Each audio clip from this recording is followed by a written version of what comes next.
చేరితి ప్రభువాని సన్నిధి పూజలు చేయగనా పెన్నిది. చేరితి ప్రభువాని సన్నిధి పూజలు చేయగనా పెన్నిది.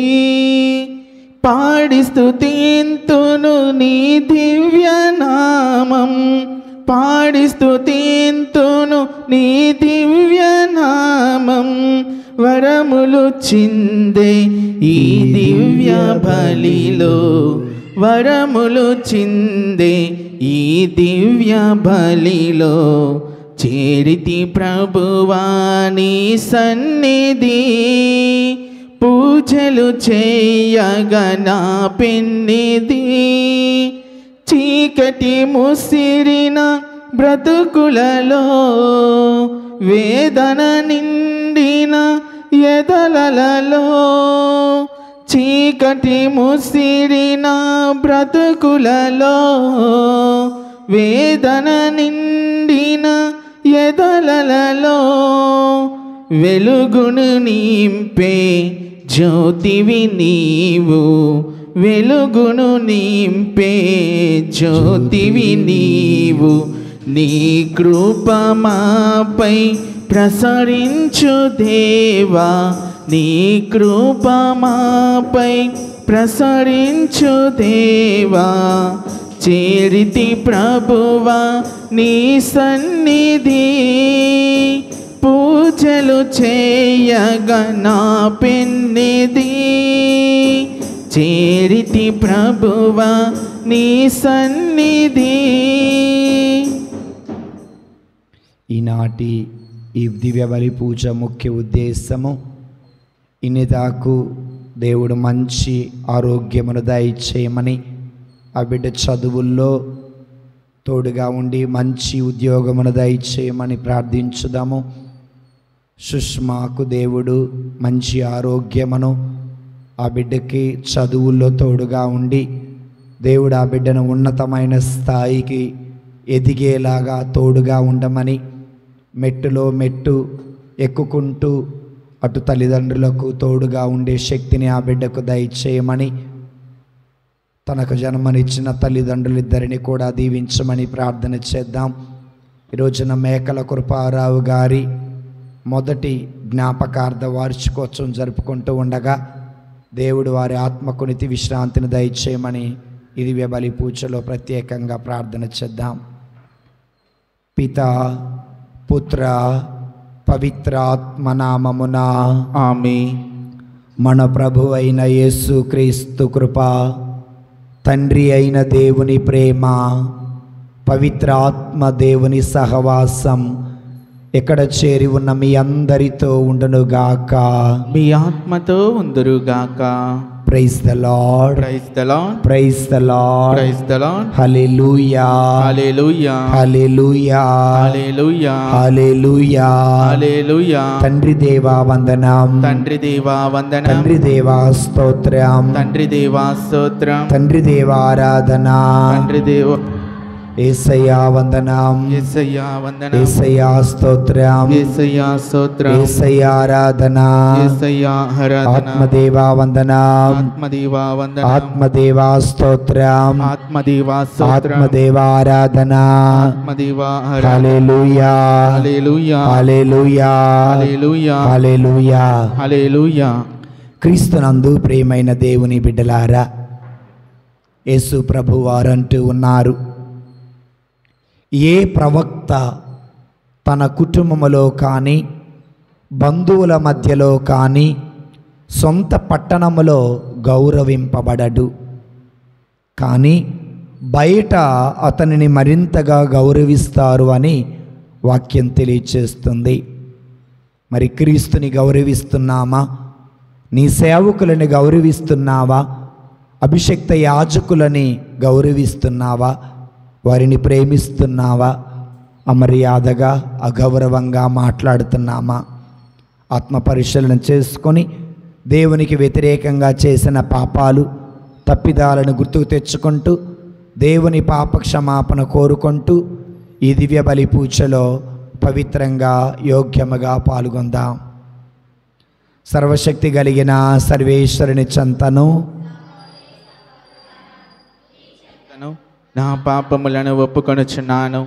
ఏలైనా తలంపు చేతను, వాక్కు చేతను, క్రియల చేతను, అశ్రద్ధ చేతను బహుపాపము చేసితిని. ఇది నా తప్పు, ఇది నా తప్పు, ఇది నా గొప్ప తప్పు. అందుచేత నిత్య కన్యక అయిన పరిశుద్ధ మరియ మాతను, సకల దూతలను, పునీతులను, సహోదరి సహోదరులారా, మీరును మా కొరకు మన ప్రభువైన సర్వేశ్వరుని ప్రార్థించవలేనని బ్రతిమాలుకొనుచున్నాము స్వామి. ఆమేన్. సర్వశక్తి కలిగిన సర్వేశ్వరుడు మనకు దయచూపి మన పాపములను మన్నించి మనలను నిత్య జీవమునకు చేర్చుదురుగాక. ఆమేన్. ప్రభువా దయచూపుము, ప్రభువా దయచూపుము, క్రీస్తువా దయచూపుము, క్రీస్తువా దయచూపుము, ప్రభువా దయచూపుము, ప్రభువా దయచూపుము.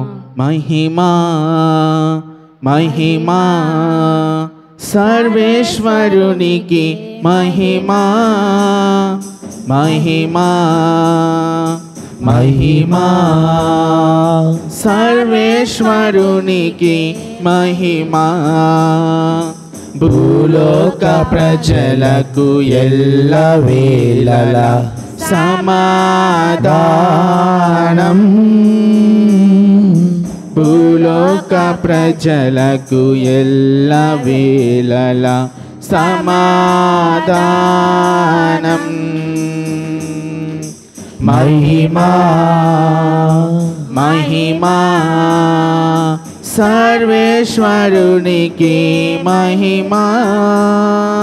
ఏలిన వారైన సర్వేశ్వర, పరలోకమున మహారాజా. ఏలిన వారైన సర్వేశ్వర, పరలోకమున మహారాజా. సర్వశక్తి గల పరమ పిత, మేము వేడుచున్నాము. మీ దయనే ఇలాలో కోరిదము. మేము వేడుచున్నాము. మీ దయనే ఇలాలో కోరిదము. మహిమా మహిమా సర్వేశ్వరునికి మహిమా మహిమా మహిమా సర్వేశ్వరునికి మహిమా. జనితైక సుతుడా ఏలిన వార, సర్వేశ్వరుని గొర్రె పిల్ల. జనితైక సుతుడా ఏలిన వార, సర్వేశ్వరుని గొర్రె పిల్ల. పిత యొక్క పుత్రుడా శ్రీ యేసువా, లోక పాప పరిహారార్థం ఇలాలో వెలసిన మా ప్రభువా. లోక పాప పరిహారార్థం ఇలాలో వెలసిన మా ప్రభువా. మహిమా మహిమా సర్వేశ్వరునికి మహిమా మహిమా మహిమా సర్వేశ్వరునికి మహిమా. పరిశుద్ధులు మీరొక్కరే, మహోన్నతులు మీరొక్కరే. పరిశుద్ధులు మీరొక్కరే, మహోన్నతులు మీరొక్కరే. మహోన్నతులు మా యేసు ప్రభు, పితయైన సర్వేశ్వరుని మహిమలో పవిత్రాత్మతో నుండువారా. పితయైన సర్వేశ్వరుని మహిమలో పవిత్రాత్మతో నుండువారా. ఆమేన్ ఆమేన్ ఆమేన్ ఆమేన్ ఆమేన్ ఆమేన్. ప్రార్థించుదాము. చేతులు జోడించి కళ్ళు మూసుకొని హృదయ నిండినటువంటి విశ్వాసముతో ప్రభువుకు ప్రార్థన చేద్దాం.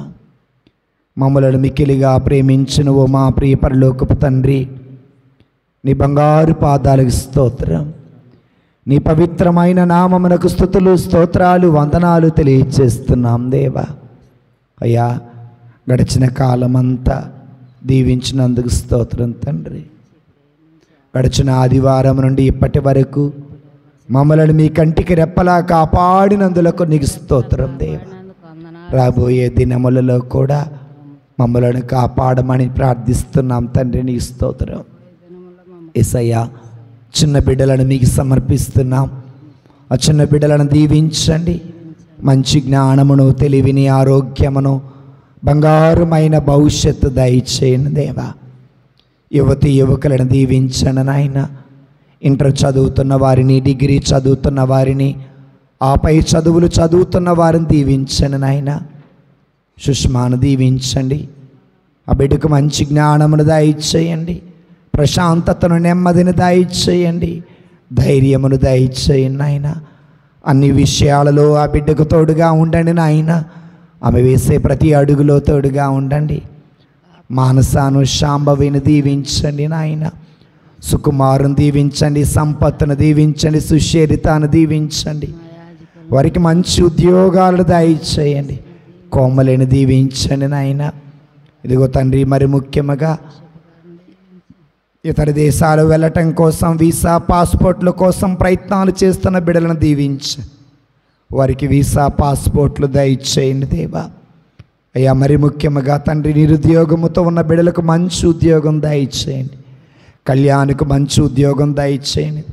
ఇనితాకు మంచి ఉద్యోగమును దయచేయండి. సుచరితకు మంచి ఉద్యోగమును దయచేయండి. సంపత్కు, సుకుమార్కు మంచి ఉద్యోగమును దయచేయమని ప్రార్థిస్తున్నాం దేవా. నీ స్తోత్రం దేవా. ప్రవీణ్కు, సింధుకు మంచి ఉద్యోగాలు దయచేయమని ప్రార్థిస్తున్నాం. నీ స్తోత్రం, వందనం దేవా. యేసయ్యా, ఈ సమయమందు వివాహ సంబంధాలు వెతుకుతున్న వారికి మంచి వివాహ సంబంధాలు దయచేయండి. కిరణ్కు మంచి వివాహ సంబంధం దయచేయండి. అనూషకు మంచి వివాహ సంబంధం దయచేయండి. ఝాన్సీ కుమారునికి, ప్రసాద్ రెడ్డి కుమారునికి మంచి వివాహ సంబంధాన్ని దయచేయండి దేవా. ఇదిగో ప్రభ, మైకల్కు మంచి వివాహ సంబంధాన్ని దయచేయమని ప్రార్థిస్తున్నాను. నీకు స్తోత్రం దేవా. గర్భఫలం లేకుండా బాధపడుతున్న బిడ్డల గర్భఫలమును దయచేయండి. దేగో తండ్రి, అశోకు రాజకుమారికి, ధనరాజు మహిమరానికి, సోని సుబ్బారావులకు గర్భఫలమును దయచేయమని ప్రార్థిస్తున్నాం దేవా. నీకు స్తోత్రం. ఇదిగో అశోకు, అదసాకు, ఆనంద సుమాకు, సత్యం కళ్యాణిలకు, ఇదిగో తండ్రి, శివకుమారికి గర్భఫలమును దయచేయమని ప్రార్థిస్తున్నాం. ప్రియాంకకు, విజయ్ కుమారికి గర్భఫలమును దయచేయండి. గర్భఫలం పొందుకున్న వారికి సుఖప్రసవమును దయచేయమని ప్రార్థిస్తున్నాం దేవా. అయ్యా, భార్యాభర్తల మధ్య గొడవలతో ఉన్న వారిని, భార్యాభర్తల మధ్య గొడవలు తీసివేయండి. అన్నదమ్ముల మధ్య గొడవలు తీసివేయండి. అక్కాచెల్లెల మధ్య గొడవలు, తోడుకోడళ్ళ మధ్య గొడవలు, తోడళ్ళుల మధ్య గొడవలు తీసివేయండి. ప్రతి కుటుంబంలో సఖ్యత దయచేయండి. ప్రతి కుటుంబంలో సమాధానం దయచేయండి. భర్తకు దూరంగా ఉంటున్న భార్యను, భార్యకు దూరంగా ఉంటున్న భర్తను దీవించండి. అశోకు రాజకుమారుని నీకు సమర్పిస్తున్నాం దేవా. వారి మీ చిత్తమైతే జత చేయమని ప్రార్థిస్తున్నాను. నీకు స్తోత్రం, వందనం తండ్రి. యేసయ్యా, ఇదిగో తండ్రి, మరి ముఖ్యంగా ప్రభువా, కూలి పని చేసుకుంటున్న వారిని దీవించండి. వృద్ధులైన తల్లిదండ్రులను, విధవరాండ్రను, దిక్కులేని వారిని దీవించండి. మనసులో శాంతి లేక, మనసులో ఆనందం లేక, మనసులో నెమ్మది లేక కుమిలిపోతున్న వారిని, నలిగిపోతున్న వారిని మీకు సమర్పిస్తున్నాం. ఎవరికి చెప్పుకోవాలో అర్థం కాక, ఏం చేయాలో అర్థం కాక, ఎటెళ్ళాలో అర్థం కాక, దిక్కుతోచని పరిస్థితుల్లో, దారి లేని పరిస్థితుల్లో బాధపడుతున్న వారిని మీకు సమర్పిస్తున్నాం. నేనే మార్గం అని పలికిన దేవా, వారికి మార్గాన్ని చూపించమని ప్రార్థిస్తున్నాం తండ్రి. నీకు స్తోత్రం అయ్యా. యేసయ్యా, కరుణ కలిగిన దేవా, ప్రేమ కలిగిన దేవా, క్షమాగుణం కలిగిన తండ్రి, నీకు స్తోత్రం తండ్రి. పాపాత్ములము, అయోగ్యులము, అలుపులము, దీనులము ఆయన, మాలోని పాపమును తీసివేయండి అయ్యా. మా కోపముతో మేము ఎవరినైతే బాధ పెట్టామో, మా కోపంతో ఎవరి మనసునైతే గాయపరిచామో, మా కోపంతో ఎవరి మనసునైతే మేము నొప్పించామో, మా మాటల వల్ల ఎవరి మనసు అయితే పగిలిపోయిందో వారిని అతికించండి దేవా. ఇదిగో తల్లి దేవా, తగిలిన గాయానికి స్వస్థత ఇచ్చే దేవుడవు నువ్వే నాయనా. వారికి ఊరట నెమ్మది దయచేయండి. మా మాటలలో నెమ్మది దొరకపోవచ్చయ్యా, మా మాటలలో ఊరట దొరకపోవచ్చయ్యా. ఇదిగో తండ్రి, మా మాటల ద్వారా ఎవరి మనసు అయితే గాయపడిందో వారిని మీరు ముట్టండి నాయన. వారికి నెమ్మది దయచేయండి నాయన. వారి కన్నీటిని తొడవండి అయ్యా. వారి భారాన్ని ఎత్తుకోండి అయ్యా. వారికి ప్రశాంతతను దయచేయమని ప్రార్థిస్తున్నాం. నీకు స్తోత్రం, వందనం ప్రభువా. ఓ యేసుక్రీస్తు ప్రభువా, కూలి పని చేసుకొని బ్రతుకుతున్న వారిని దీవించండి. వ్యవసాయం చేస్తున్న వారిని దీవించండి. వ్యాపారవేత్తలను దీవించమని ప్రార్థిస్తున్నాం. నీ స్తోత్రం యేసయ్యా. ఈ సమయం అందు మరి ముఖ్యముగా ఇక్కడున్న బిడ్డలందరినీ మీరు దీవించండి నాయన. ఇదిగో నాయన, మరి ముఖ్యముగా గృహ నిర్మాణం చేపట్టిన వారిని దీవించండి. నూతనంగా వివాహ జీవితాలు చేపట్టిన బిడ్డలందరినీ దీవించండి. మా గ్రామంలో నూతనంగా జరిగిన 4 వివాహాలను ఆశీర్వదించండి నాయన. భార్యాభర్తలు ఇద్దరు అర్థం చేసుకునే మనస్సును దయచేయండి. క్షమాగుణము దయచేయండి. ఓర్పును దయచేయండి. సహనాన్ని దయచేయమని ప్రార్థిస్తున్నాం. నీకు స్తోత్రం, వందనం తండ్రి. యేసయ్యా, ఈ సమయమందు మరి ముఖ్యంగా ప్రభువా, ఇదిగో మా శత్రువులను దీవించండి. మా గురించి చెడుగా మాట్లాడుతున్న వారిని దీవించండి. మా గురించి చులకనగా మాట్లాడుతున్న వారిని దీవించండి. మా పేరు చెడగొడుతున్న వారిని దీవించండి నాయన. మా ముందు పోలా, మా వెనకాల మరొకలాగా మాట్లాడుతున్న వారిని దీవించండి. కపట వేషధారుల వలె మోసకరమైన జీవితం జీవిస్తున్న వారిని దీవించండి. వారి మారు మనసు దయచేయండి నాయన. పాపముతో భ్రష్టు పట్టుపట్టినటువంటి వారిని, మోసపూరితమైనటువంటి మాటలతో, మోసపూరితమైన వేషధారణలతో బ్రతుకుతున్నటువంటి మమ్మకు మారు మనసు దయచేయండి నాయన. యథార్థంగా బ్రతికే మనసు మాకు దయచేయండి నాయన. మాలోని పాపమును తీసివేయ్యా. మాలోని కళంకమును తీసివేయండి. మాకున్న ప్రతి రోగము నుండి స్వస్థత దయచేయండి. మాలోని భయమును తీసివేయండి. మాలోని బాధను తీసివేయండి. మాకున్న ఒంటరితనాన్ని తీసివేయండి. మాకు నెమ్మదిని దయచేయండి. మాకు ప్రశాంతతను దయచేయండి ఆయన. నీ స్తోత్రం. మేము వేసే అడుగుల్లో తోడుగా ఉండండి. ఆలోచించే ఆలోచనలో తోడుగా ఉండండి నాయన. చదివే చదువుల్లో, చేసే ప్రతి పనిలో తోడుగా ఉండమని ప్రార్థిస్తున్నావు. నీకు స్తోత్రం, వందనం తండ్రి. యేసుక్రీస్తు ప్రభువా, ఇదిగో మీ ఆత్మను మా మీద కుమ్మరించండి అయ్యా. మా హృదయం నిండా నీ ఆత్మను నెలకొల్పండి తండ్రి. నీ వాక్యం అర్థం చేసుకునే మనసు దయచేయండి అయ్యా. అర్థం చేసుకున్న వాక్యాన్ని మనసును పదిలపరుచుకునే శక్తి దయచేయండి. మనసును పదిలపరుచుకున్నది మననం చేసే శక్తి దయచేయండి ఆయన. నీకు స్తోత్రం తండ్రి. అయ్యా, ప్రార్థన చేయటం రాని మాకు ప్రార్థన చేయటం నేర్పండి అయ్యా. వాక్యం చదవటం రాని మాకు నేర్పండి నాయన. నీ వాక్యానికి లోబడే బిడ్డలుగా మమ్మల్ని చేయండి నాయన. నీకు స్తోత్రం, వందనం తండ్రి. యేసయ్యా, మరి ముఖ్యముగా ప్రభువా, పవిత్ర జీవితం జీవించే శక్తి దయచేయండి అయ్యా. ఇదిగో తండ్రి, మమ్ము నమ్ముకున్న వారిని, మేము నమ్మిన వారికి నమ్మకమైన బిడ్డలుగా బ్రతికే మనస్సు మాకు దయచేయమని ప్రార్థిస్తున్నాం. నీకు స్తోత్రం, వందనం తండ్రి. యేసయ్యా, ఈ సమయమందు ప్రభువా, ఇక్కడున్న బిడ్డలను మీరు దీవించండి నాయన. ఇదిగో ఎలా బ్రతికామన్నది కాదు నాయన, పవిత్రంగా బ్రతికే మనస్సు మాకు దయచేయను నాయన. ఇదిగో ప్రతిరోజు ప్రార్థించే శక్తి మాకు దయచేయను అని ప్రార్థిస్తున్నాను. నీకు స్తోత్రం. ఇదిగో తండ్రి, మరి ముఖ్యంగా శత్రువు కళ్ళెదురుగా ఉన్నప్పటికీ కూడా ప్రేమించే మనస్సు మాకు దయచేయను నాయన. ఇదిగో ప్రభువా, మరి ముఖ్యంగా ప్రతి రోగిని ముట్టండి, ప్రతి రోగిని తాకండి. లోకమంతా పాడైపోతుందయ్యా. మద్యపానంలో, ధూమపానంలో, గుట్కాలు, పాన్పరాగులు, గంజాయి వీటికి బానిసలైపోతున్నారు తండ్రి. అయ్యా యువకులు ప్రభువా, ప్రస్తుత యువకులు అందరూ పాడైపోతున్నారు. వారిని మీకు సమర్పిస్తున్నామయ్యా. వారికి హృదయ పరివర్తన దయచేయమని పితతోనూ పవిత్రాత్మతో కలిసి యుగ యుగాలు రాజ్య పాలన చేయు మా ప్రభువైన యేసయ్య పరిశుద్ధ నామమున అడిగి వేడుకొనుచు ఉన్నాము తండ్రి. ఆమేన్. అందరూ కూర్చుందాం. మొదటి పట్టణం చదవండి.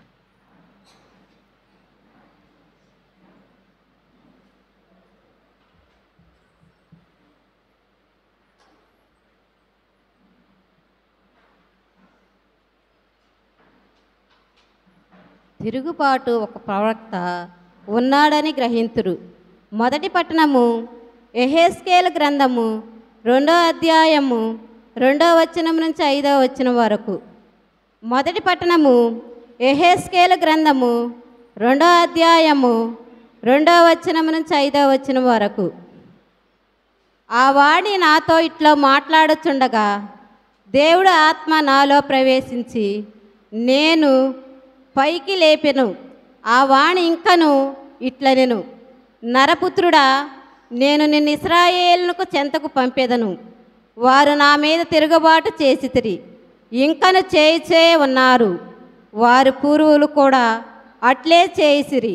వారు మొండివారు, నన్ను లెక్క చేయని వారు. యావే ప్రభుడైన నేను నా సందేశమును వినిపించుటకును కాక నేను వినియున్న వారి చెంతకు పంపెదను. ఆ తిరుగుబాటుదారులు నీ మాట వినరు. వినకుండాను తన నడుమున ఒక ప్రవక్త ఉన్నాడని గ్రహింతురు. ఇది ప్రభువాకు. శక్తిమంతుడా, సర్వోన్నతుడా, నీ ఆలయమనిన నాకు మిగుల ప్రీతి. శక్తిమంతుడా, సర్వోన్నతుడా, నీ ఆలయమనిన నాకు మిగుల ప్రీతి. నీ ఆలయమనిన నాకు మిగుల ప్రీతి. నీ కోవెలలో గిలిలో స్థిరవాసము చెయ్యాలని, నీ దీవెన పొందాలని నా కోరిక. నీ కోవెలలో గిలిలో స్థిరవాసము చెయ్యాలని, నీ దీవెన పొందాలని నా కోరిక. నా ఆశ్రయమా, నా రక్షణమా, నీ కృప నాకు దయచేయుమా. నా ఆశ్రయమా, నా రక్షణమా, నీ కృప నాకు దయచేయుమా. శక్తిమంతుడా, సర్వోన్నతుడా, నీ ఆలయమనిన నాకు మిగుల ప్రీతి. నీ ఆలయమనిన నాకు మిగుల ప్రీతి.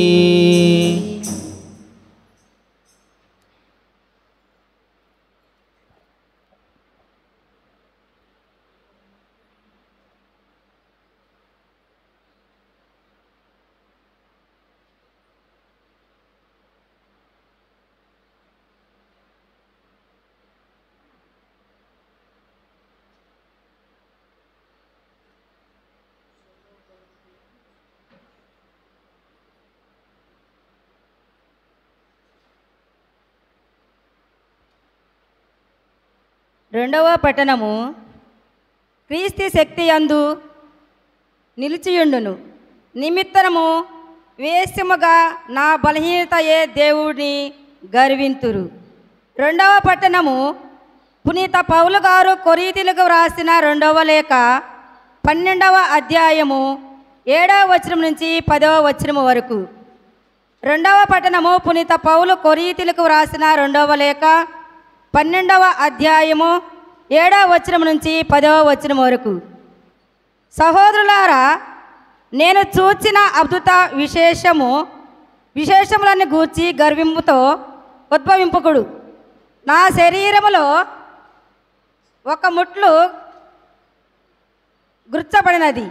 అది సైతాను దూతగా పనిచేసి నన్ను నలగగొట్టి గర్వము లేకుండాయును దీన్ని గూర్చి 3 మారులు ప్రభువునకు మనవి చేసి తిని దానిని లొంగింపవలయనని ప్రార్థించితిని. అందుకు నా కృప నీకు చాలును, బలహీనత యందు నా శక్తి పరిపూర్ణమగుచున్నది అని ఆయన నాతో చెప్పెనుగాక. క్రీస్తు శక్తి నా మీద నిలిచియుండును. నీ నిమిత్తము విశేషముగా నా బలహీనత అదే నేను గర్వింతును. క్రీస్తు కొరకైన బలహీనతలు, అవమానములు, కష్టములు, సహనలు, బాధలు నాకు తృప్తినే కలిగించును. ఏలైనా నేను ఎప్పుడూ బలహీనుడనే, అప్పుడే బలవంతుడను. ఇది ప్రభువాక్కు.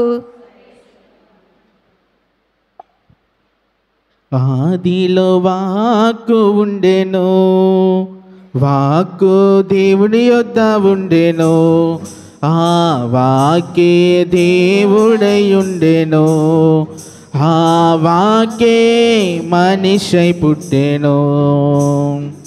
ఆదిలో వాక్కు ఉండెను, వాక్కు దేవుని యొద్ద ఉండెను, ఆ వాక్కే దేవుడై ఉండెను, ఆ వాక్కే మనిషై పుట్టెను. జీవమిచ్చును వాక్కు జీవమిచ్చును, ఎల్లప్పుడూ యేసు దీవించును. జీవమిచ్చెను వాక్కు జీవమిచ్చును, ఎల్లప్పుడూ యేసు దీవించును. నిత్య జీవం ఇచ్చే వచనం, సత్య మార్గం చూపే వచనం, మానవుడైన వచనం, యేసే జీవవచనం. హల్లెలూయా యేసు, హల్లెలూయా పాడుదాం. జీవిస్తున్న దైవ కుమారా నీకే మా స్తోత్రం, రక్షణనిచ్చు యేసుకు హల్లెలూయా పాడుదాం. జీవిస్తున్న దైవ కుమారా నీకే మా స్తోత్రం. ప్రభు మీ అందరితో ఉండునుగాక. పునీత మార్కు గారు రాసిన పవిత్ర సువిశేషములోని భాగము. మార్కు శుభవార్త 6వ అధ్యాయము 1వ వచనము నుండి. ఆయన అక్కడ నుండి బయలుదేరి తన పట్టణమునకు వచ్చెను. శిష్యులు ఆయనను వెంబడించిరి. విశ్రాంతి దినమున ప్రార్థనా మందిరములో ఆయన బోధింప ప్రారంభించెను. ఆయన బోధనను వినుచున్న జనులు ఆశ్చర్యపడిరి. ఈయనకు ఇవన్నీ ఎట్లు లభించినవి? ఈయనకు ఈ జ్ఞానము ఎట్లు కలిగినది? ఈయన ఇటు అద్భుత కార్యాలు ఎట్లు చేయుచున్నాడు? ఈయన వడ్రంగి కాడా? మరియమ్మ కుమారుడు కాడా? యాకోబు, యోసేపు, యోదా, సీమోను అనువారు సోదరుడు కాడా? ఈయన అక్కా చెల్లెలు మన మధ్య ఉన్నవారు కాదా అని చెప్పుకొనుచు తృణీకరించిరి. ప్రవక్త తన పట్టణమునను బంధువుల మధ్యను తన ఇంట తప్ప ఎచ్చటైనను గౌరవింపబడును అని యేసు వారితో పలికెను. ఆయన అచ్చట కొలది మంది వ్యాధిగ్రస్తులను తాకి స్వస్థపరిచెను. కానీ మరి ఏ అద్భుతాలు అతడ చేయజాలకపోయెను. వారి అవిశ్వాసమునకు ఆశ్చర్యపడి ఆయన పరిసర గ్రామములకు వెళ్ళి ప్రజలకు బోధింప ప్రారంభించెను. ఇది ప్రభు యేసు క్రీస్తు సువిశేషము. సువిశేష బోధన వలన మన పాపములు క్షమించబడునుగాక. దేవుని స్తోత్రం. హల్లెలూయా, హల్లెలూయా. హల్లెలూయా.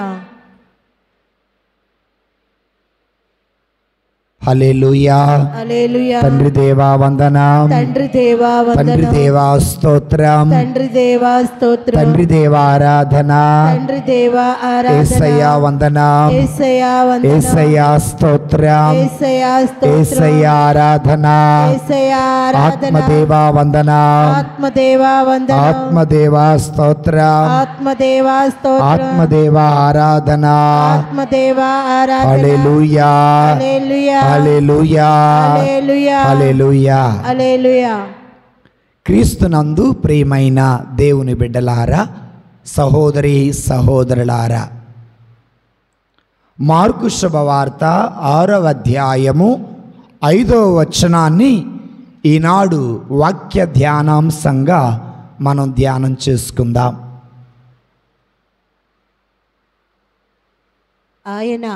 ఆయన అతట కొలది మంది వ్యాధిగ్రస్తులను తాకి 4వ వచనం. ప్రవక్త మార్కు శుభవార్త 6వ అధ్యాయం 4వ వచనం. ప్రవక్త తన పట్టణమునను బంధువుల మధ్యను తన ఇంటను తప్ప ఎచ్చటనైనను గౌరవింపబడును అని యేసు వారితో పలికెను. ఇది ఈనాటి మన వాక్య ధ్యానాంశం.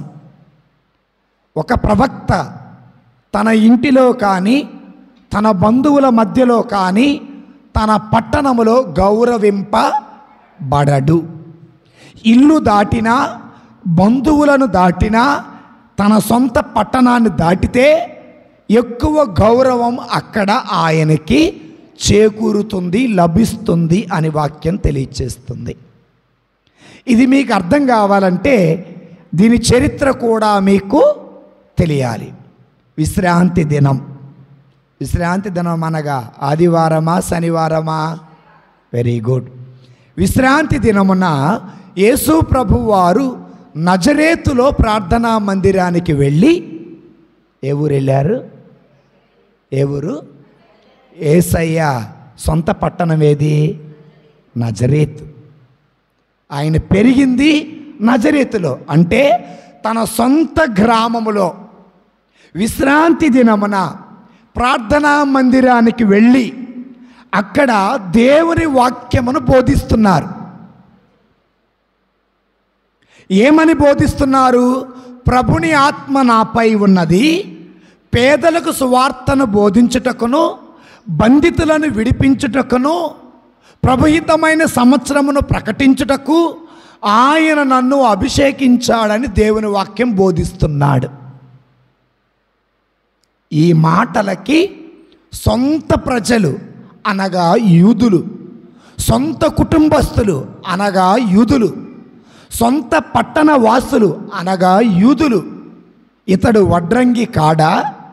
ఇతడు మరియ కుమారుడు కాదా? యోసేపు, యాకోబు, సీమోను, యూదా అనువారులు ఇతని సోదరుడు కాదా?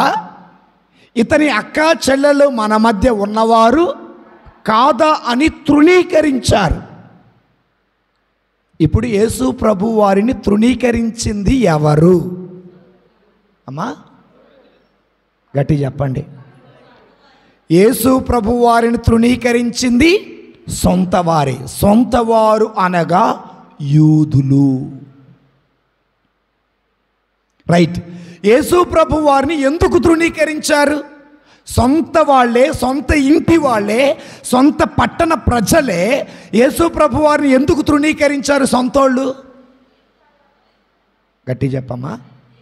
యూదులు యేసు ప్రభు వారు దేవుడు అని నమ్మల.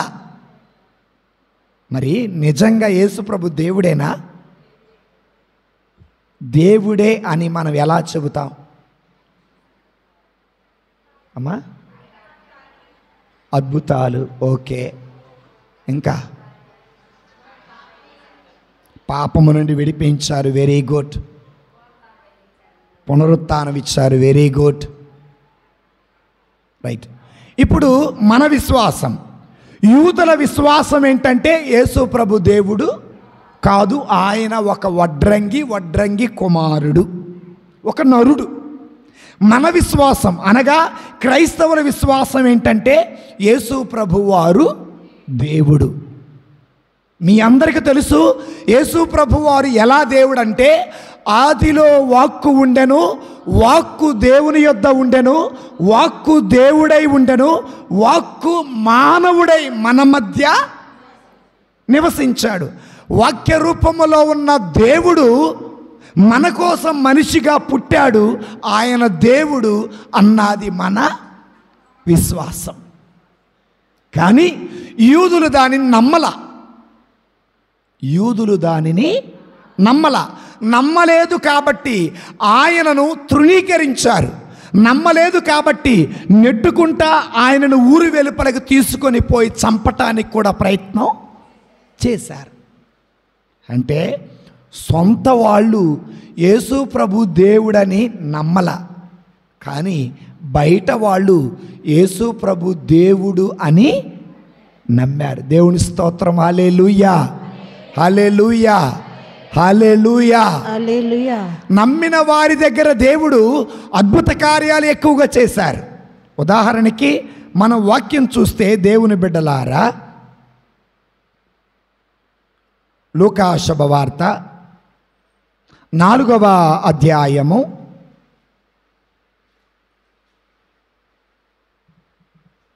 23 నుండి చదువుకుందాం. నెక్స్ట్. అంతటా యేసు వారితో, ఓ వైద్యుడా, నీకు నీవే చికిత్స చేసుకొనుము అని సామెత చెప్పి, నీవు కపర్నాములో ఏ ఏ కార్యములు చేసితివని మేము వింటిమో ఆ కార్యాల నెల్ల ఇచ్చట నీ స్వదేశములో సైతము చేయము. దేవుని స్తోత్రం. హల్లెలూయా. దేవుడు యూదుల మనసును గ్రహించాడు. ఏమన్నారు? నీవు నిజంగా దేవుడు అయితే, నీవు అభిషక్తుడు అయితే, కపర్నాములో ఏ అద్భుతాలు చేశావో వాటిని ఇక్కడ చెయ్యన్నారు. కానీ యేసయ్య ఏమన్నాడు తెలుసా? మానవుడు సొంత దేశములో ప్రవక్త తన స్వదేశములో గౌరవింప ఎందుకు అనగా, యూదులు యేసు ప్రభు దేవుడని నమ్మలా. చిన్న ఉదాహరణ చెప్తా వినండి.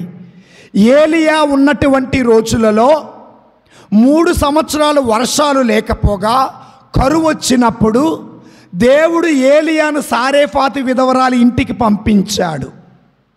అక్కడ అనేక మంది ఇజ్రాయేలు స్త్రీలు కుటుంబాలు ఉన్నప్పటికీ వారి దగ్గరకు పంపకుండా ఎందుకు సారేఫాతు విధవరాలి ఇంటికి పంపించాడు?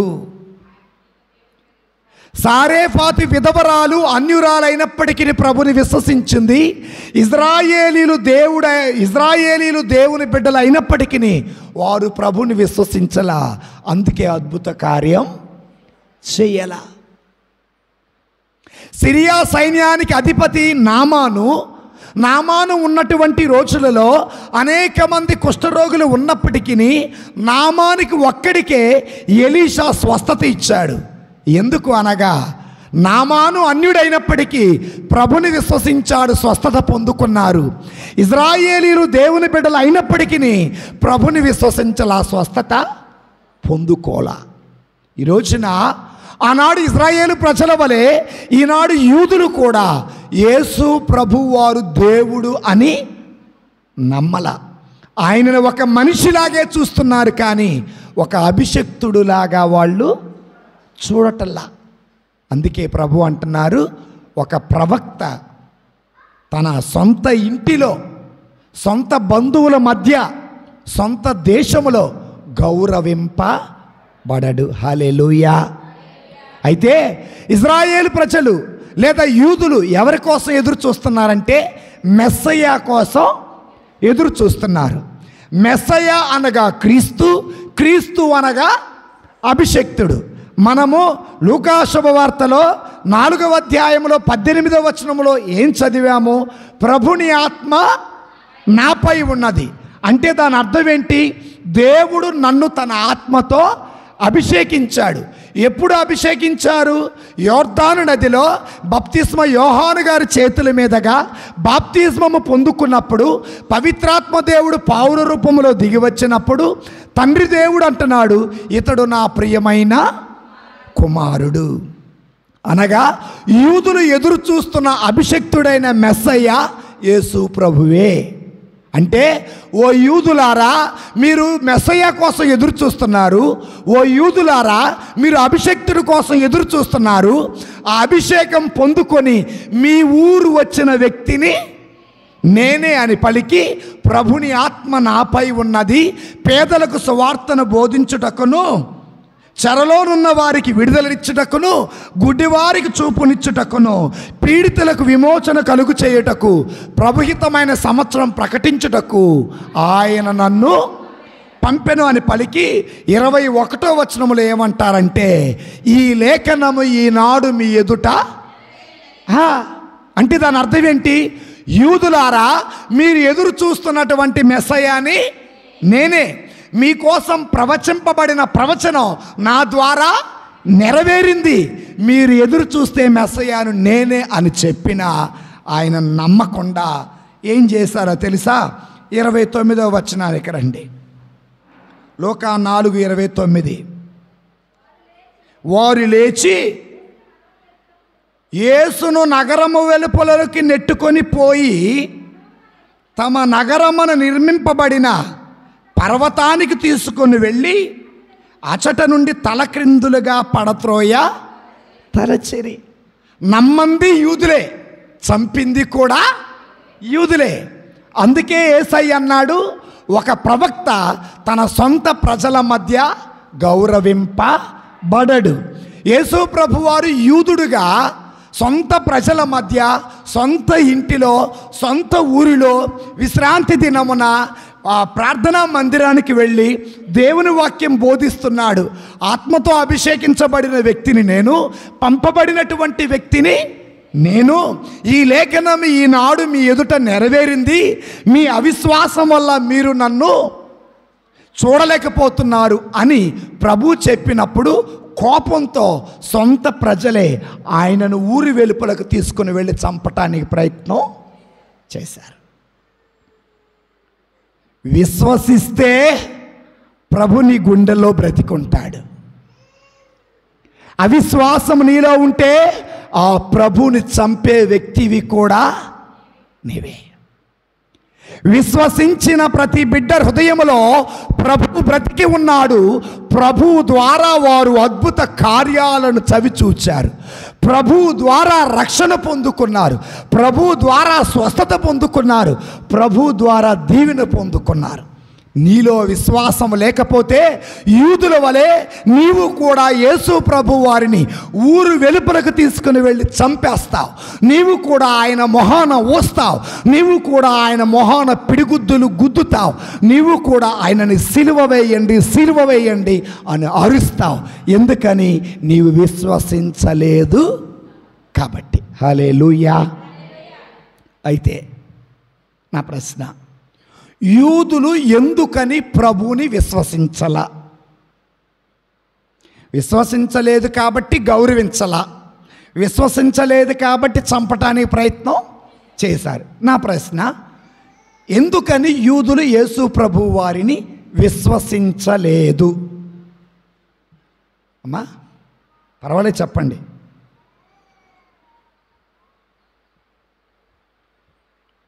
యూదులు అనుకున్నట్టుగా వాళ్ళ మైండ్లో కొన్ని ప్రవచనాలు ఉన్నాయి. అంటే పాత నిబంధన గ్రంథంలో ప్రవచించిన ప్రవచనాలు ఉన్నాయి.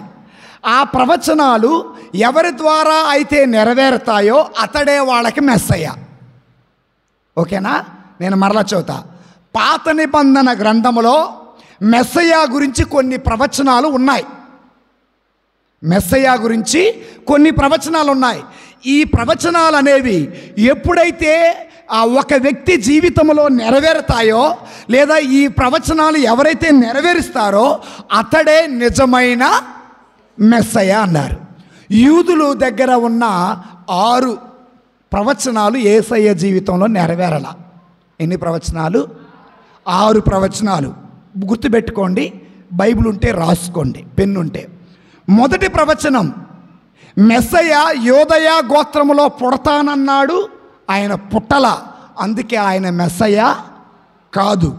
రెండవది, మెస్సయ చెల్లాచెదరైన ఇజ్రాయేలీలను చెల్లాచెదరైన యూదులను పోగు చేస్తాడని చెప్పారు, కానీ ఆయన చెయ్యల. మూడవది, మెస్సయ యెరూషలేము దేవాలయాన్ని 3వసారి పునర్నిర్మిస్తారని చెప్పారు, ఆయన నిర్మించల, అందుకే ఆయన మెస్సయ కాదు. నాలుగవది, మెస్సయ ప్రపంచమంతటా శాంతి నెలకొల్పుతానని చెప్పాడు, ఆయన శాంతిని నెలకొల్పల, అందుకే ఆయన మెస్సయ కాదు.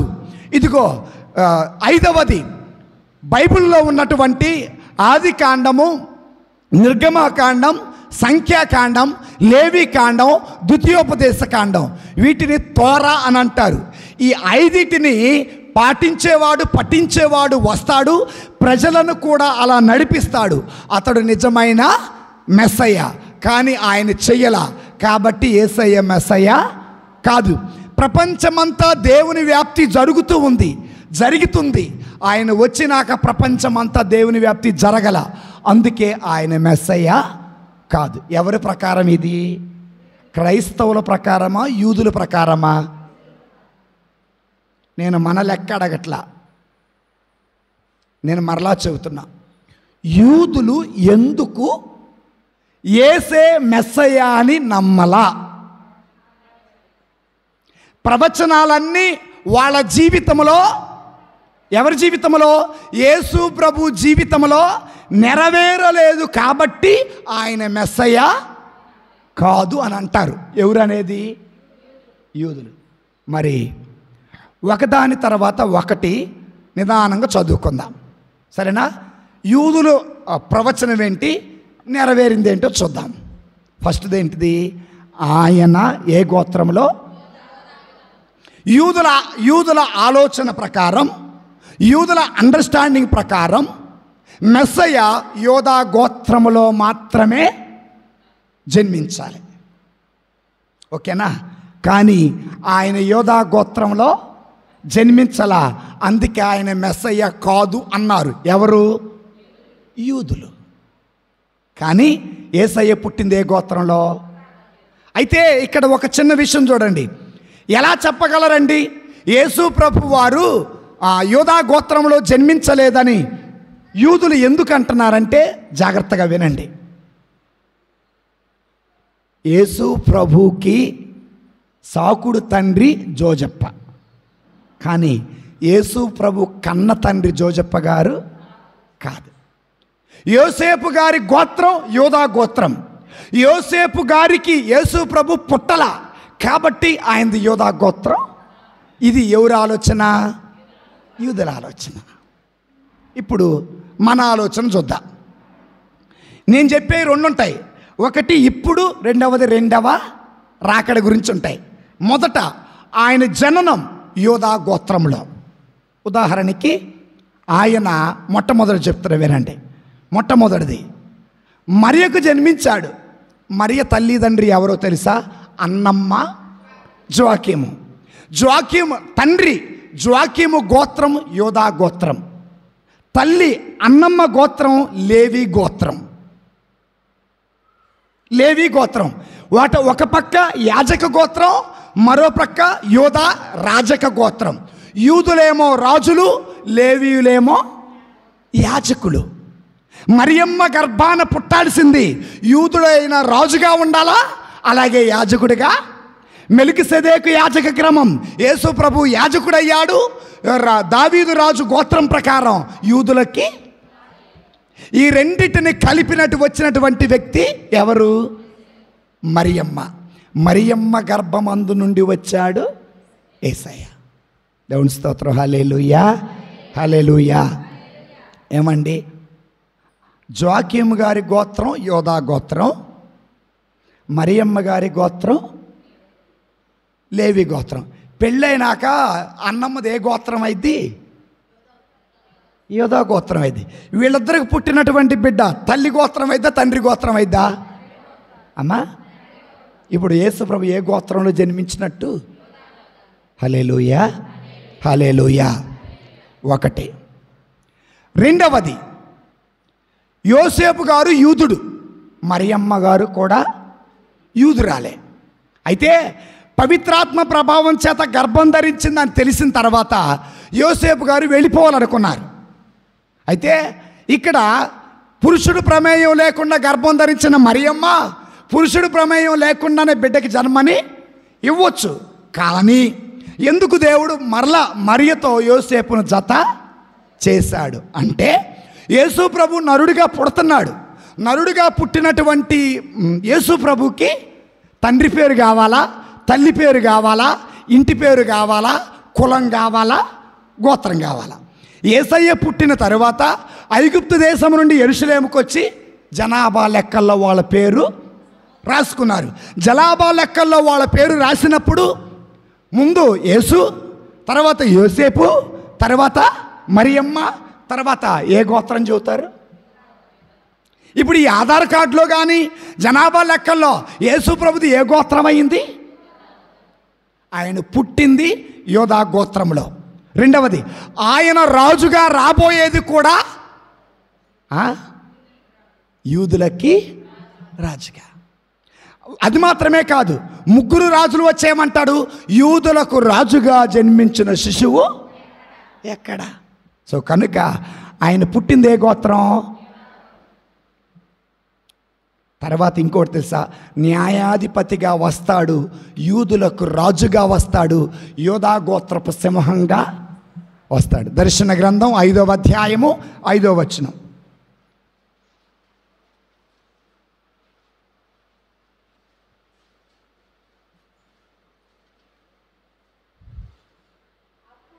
అప్పుడు ఆ పెద్దలతో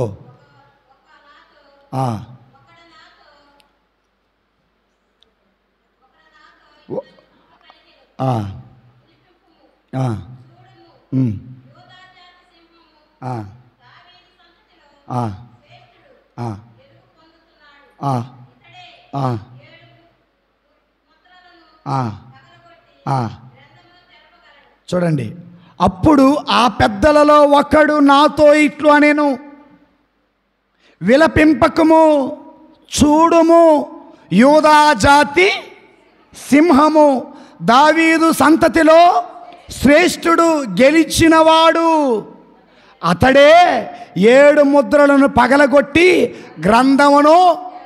ఎవరి వ్యక్తి? యేసయ్య.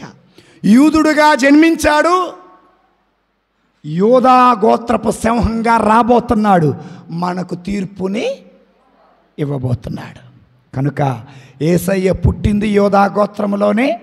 రెండవది, ఆయన రాబోతుంది యోధా గోత్రపు సింహంగానే. ప్రవచనాలు యేసయ్యలో నెరవేరాయా లేదా?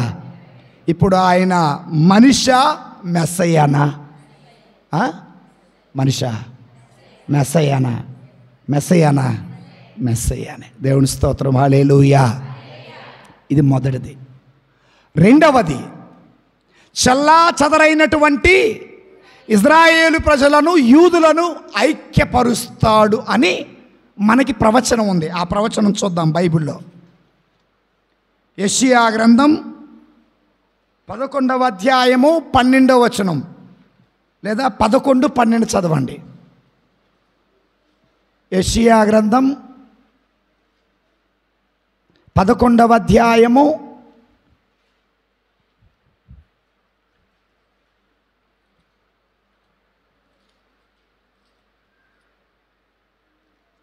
11వ అధ్యాయము 11వ వచనము నుండి. ఆ దినమున ప్రభు మరల తన శక్తిని ప్రదర్శించును. అతడు అస్సిరియా, ఐగుప్తు, పత్రోసు, కూషు, ఏలాము, షీనారు, హామాతు, సముద్ర తీరమునందలి ద్వీపములో మిగిలి ఉన్న వారిని స్వీయ దేశమునకు కొని వచ్చెను. అప్పుడు 12వ వచనం, అతడు జాతుల ధ్వజమును ఎత్తి చూపును, భ్రష్టులైన ఇశ్రాయేలీలను, చదరిపోయిన యూదా ప్రజలను నేల 4 చెరల నుండి ప్రోగు చేశాను అందా, చేయును అందా. ఇదేంటిది? ప్రవచనమా నెరవేర్పా? ప్రవచనం. అతడు వస్తాడు, చల్లా చెదరైన ఇశ్రాయేలీలను, యూదులను పోగు చేస్తాడు. అప్పుడు యూదులు అంటారు, అయ్యా ఈయన పుట్టాడు కానీ ఇంకా ఎవరు ఆయన దగ్గరికి రాలా, మరి ఆయన ఎలా మెస్సయ్యా అవుతాడన్నాడు. నేనేమంటానంటే ఆయన ఇప్పుడే తన మందని దగ్గరికి చేర్చుకుంటున్నాడు. మెల్లగా తప్పిపోయిన వారందరిని దగ్గరికి తెచ్చుకుంటున్నాడు. ప్రభు అంటున్నాడు, నేను తప్పిపోయిన గొర్రెలను వెతికి రక్షించుటకు వచ్చిందనే కానీ నీతిమంతుల కోసం నేను పుట్టిన ఆయన మెల్లగా వాక్యము బోధించి హృదయ పరివర్తనిచ్చి అందరిని తన దగ్గరికి. అందుకే దేవుడు ఏమంటాడు, భారముతో అలసి ఉన్న వారలారా నా దగ్గరికి, అందరిని దగ్గరికి చేర్చుకుంటున్నాడండి. ఇక్కడ నేనేమంటానంటే ఆయన యూదులు అన్నాడు. దేవకుమారి ఎక్కడికి వెళ్ళా?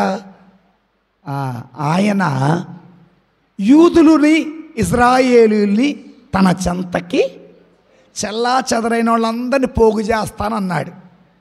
యూదులకే దేవుడా, ఇశ్రాయేలులకే దేవుడా, మనకు దేవుడు కాదా అంటే నేనేమంటానంటే ఆయన వాక్యమును విని ఆయనను విశ్వసించి తండ్రి కుమార పరిశుద్ధాత్మ నామమున రండి మీరు, తండ్రి కుమార పరిశుద్ధాత్మ నామమున ఎవరైతే బాప్తిస్మము పొందుతారో వారందరూ దేవుని ప్రజలలో చేర్చబడ్డారు. దేవుని స్తోత్రం, హల్లెలూయా. నేను మరలా చెబుతాను, ఆయన వాక్యమును విని ఆయనను విశ్వసించి తండ్రి కుమార పరిశుద్ధాత్మ నామమున బాప్తిస్మము ఎవరైతే పొందుతారో వారందరూ ఇశ్రాయేలీలలోనూ యూదులలోనూ చేర్చబడిన వారై ఉంటారు. దేవుడు 33.5 సంవత్సరాల తర్వాత ఎన్నో తరాలు అయినప్పటికీ కూడా దేవుని వాక్యం బోధించబడుతుంది, తనలోనికి చేర్చబడుతున్నారు. అయితే ఇప్పుడు ప్రాసెస్ జరుగుతుంది, అందరిని మెల్లగా దగ్గరికి తెచ్చుకుంటున్నాడు. మరి ఎప్పుడు అందరిని ఏకచోట పోగు చేస్తాడు అంటే మత్తయి శుభవార్త 25వ అధ్యాయము 32వ వచనం.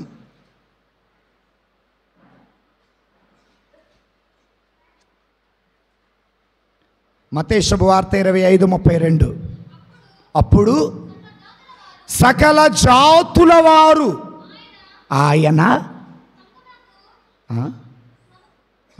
ఆయన సముఖమునకు, దేవుని స్తోత్రం, హల్లెలూయా. ఇది ఎప్పుడు గురించి? రెండవ రాకడ గురించి. దేవుడు పుట్టిన నాటి నుండి ఆయన రెండవ రాకడ వరకు దీనిని కృపాకాలం అంటారు. ఈ కృపాకాలంలో దేవుడు మనకి సమయం ఇస్తున్నాడు. ఎందుకు? హృదయ పరివర్తన చెంది దేవుని బిడ్డలుగా బ్రతికి ఆయనలో నెలకొలటానికి. రెండవసారి ఆయన వచ్చినప్పుడు సకల జాతి వారు ఆయన ముందు నిలబడతారు. దేనికోసం? తీర్పు కోసం. హల్లెలూయా. మీ అందరికి ఒక సాక్ష్యం చెబుతా, వినండి. ఈరోజున అందరం కూడా రకరకాల జనాలు ఉన్నారు. ధనవంతులు ఉన్నారు, పేదోళ్ళు ఉన్నారు, అడుక్కునే వాళ్ళు ఉన్నారు, తిండి లేనోళ్ళు ఉన్నారు. ఇక ఒక మనిషికి గౌరవం వచ్చేది కులాన్ని బట్టి, ఒక మనిషికి గౌరవం వచ్చేది డబ్బును బట్టి, ఒక మనిషికి గౌరవం వచ్చేది పదవిని బట్టి. సో దీన్ని ఎలా కేటగరైజ్ చేశారంటే ధనవంతుడు, పేదోడు, ఉన్నోడు, లేనోడు. ఇక మనం చూస్తే ఏమంటారంటే ఓసీ, బీసీ, ఎస్టీ, ఎస్సీ ఇలా అనేది వచ్చింది. నిజమే, ఈ లోకంలో ఉన్న మనందరికీ కావాలా? దేవుడు ముందు ఇన్ని కులాలు ఉండవు. దేవుడి దగ్గర 2 కులాలు, ఒకటి మంచిది, రెండవది చెడ్డది, అంతే. నువ్వు మంచోడు అయితే ఒక పక్కన చేరుస్తాడు, నువ్వు చెడ్డదాని అయితే ఒక పక్కన చేరుస్తాడు. ఇక అంతే. అయ్యా నాది పెద్దదయ్యా, నేను ధనవంతుడయ్యా, నాకు పదవి ఉందయ్యా, నాకు బాగా బైబిల్ వచ్చయ్యా, నేను బాగా పెద్ద సంఘానికి పరిచర్య చేశానయ్యా, ఇవన్నీ దేవుడేమంటావు? నువ్వు మంచిదానివా కాదా? దేవుడు చేసేది అది. సకల జనులను పోగు చేసిన దేవుడు, ఐక్యపరిచినటువంటి దేవుడు ఒకటే చెబుతాడు, మంచోళ్ళైతే పక్కకు రండి, చెడ్డోళ్ళైతే ఇటు పక్కకి. ఇక దేవుడి దగ్గర ఇన్ని కులాలు, ఎన్న స్టేజ్లు ఉండవు. దేవుని స్తోత్రం. హల్లెలూయా, హల్లెలూయా. కాబట్టి నేను పేదోడిని, నేను పేదరాలిని, నాకేమీ లేదు, నన్ను చులకనగా చూస్తున్నారు అని చెప్పి నువ్వు బాధపడొద్దు. దేవుడు నీ పేదరికాన్ని చూడడు, దేవుడు నీ ధనికత్వాన్ని చూడడు, దేవుడు నీ మంచితనాన్ని చూస్తాడు, దేవుడు నీ పవిత్రతను చూస్తాడు, దేవుడు నీ ఆస్తిని చూడడు, దేవుడు నీ అందచందాలు చూడడు, దేవుడు నీ పదవిని చూడడు, దేవుడు నీ పేరు ప్రఖ్యాతలు చూడడు. దేవుడు చూసేది రెండు, ఒకటి మంచి, రెండవది చెడు. ఇక్కడ వాక్యం చెప్పేది కూడా అదే. చదువమ్మ ఒకసారి. అప్పుడు సకల జాతుల వారు ఆయన సముఖమునకు చేర్చబడుదురు. ఆ టైం ఉంది. యూదులారా, అప్పటి వరకు ఎదురు చూడండి. చల్లా చెదరైపోయిన వాళ్ళకి దేవుని వాక్యం బోధించి హృదయ పరివర్తనిచ్చి ఆయన ముందు చేర్చబడే రోజు ఒక రోజు ఉంది. అప్పటి వరకు ఎదురు చూడండి. అలా జనాన్ని ఒకటిగా పోగు చేసే క్రీస్తు ప్రభువే మీరు ఎదురు చూస్తున్న మెస్సయ్య. హల్లెలూయా, హల్లెలూయా. ఏమండి, ఒక మాట అడుగుతా చెప్పండి. ఇప్పుడే మనం చచ్చిపోతే మనము మంచోళ్ళ లెక్కలోకి వెళ్తామా, చెడ్డోళ్ళ లెక్కలోకి వెళ్తామా?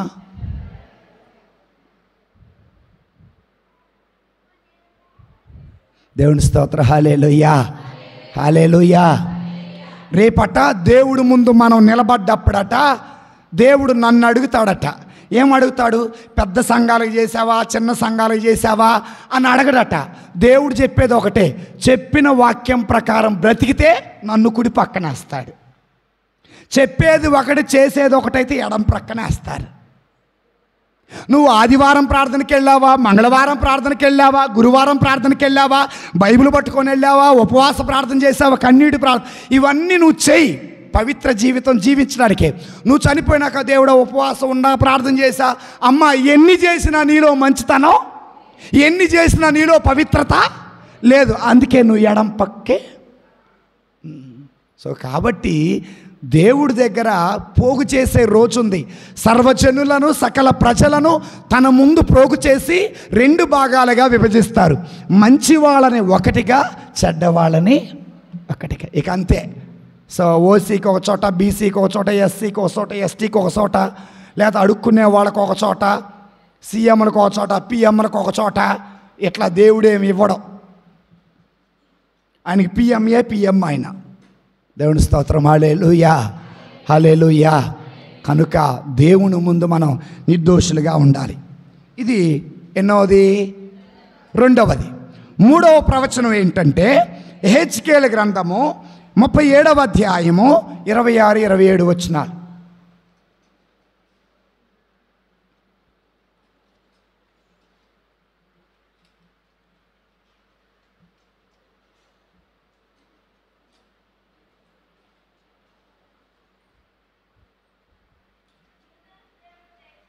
అమ్మా చదువు. యెహెజ్కేలు గ్రంథము 37వ అధ్యాయము 27వ వచనం. 37, 27. నేను వారితో వసింతును,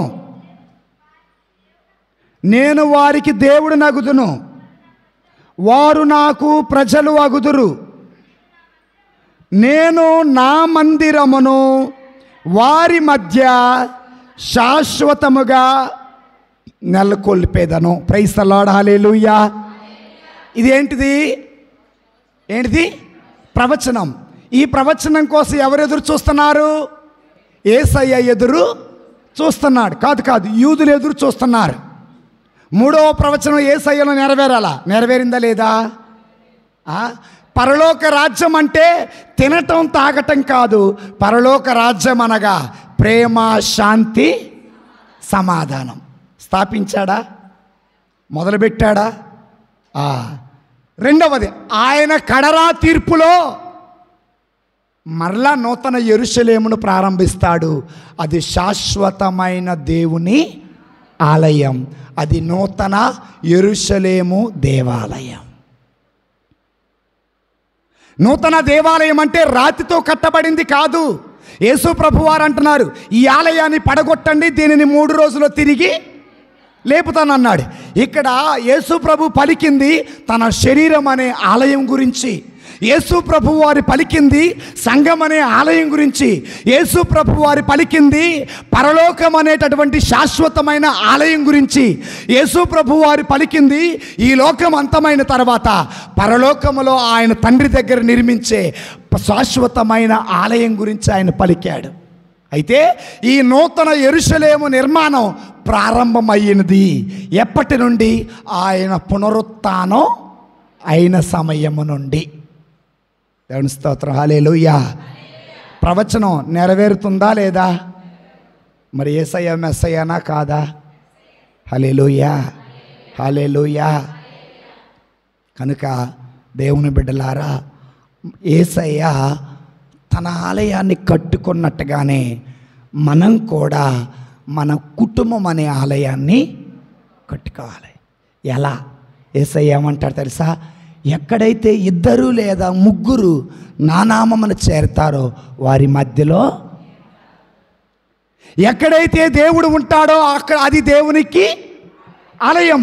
ఎక్కడైతే దేవుడు ఉంటాడో అది ఒక యెరూషలేము దేవాలయం.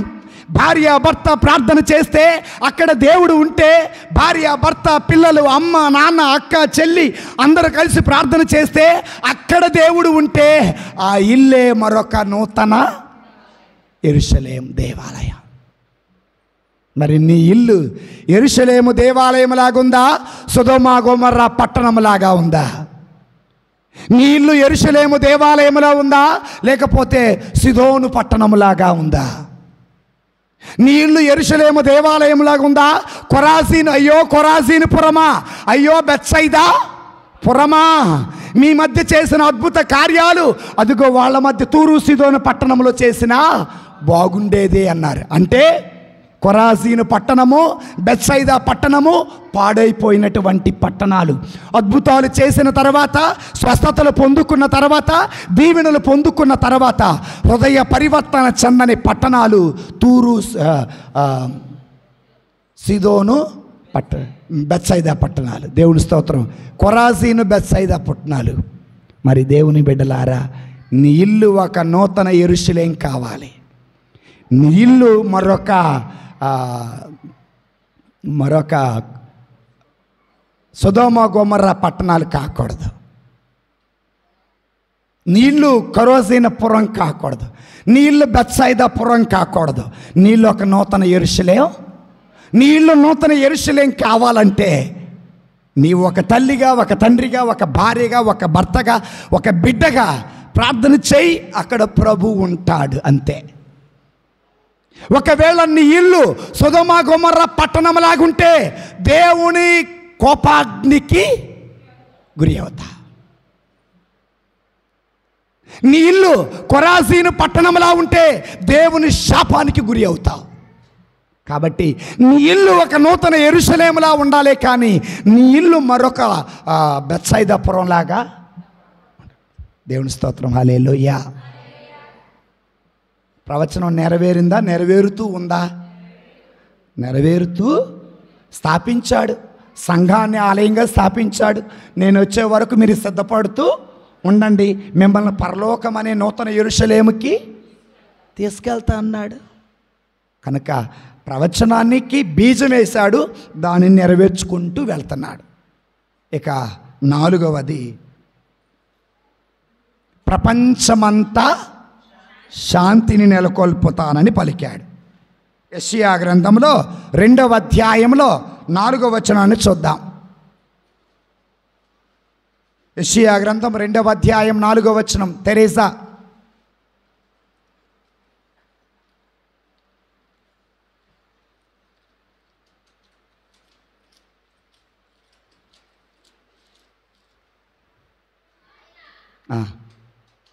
అమ్మా, అతడు జాతుల మధ్య తగువులు పరిష్కరించును, అనేక ప్రజలకు తీర్పు చెప్పును.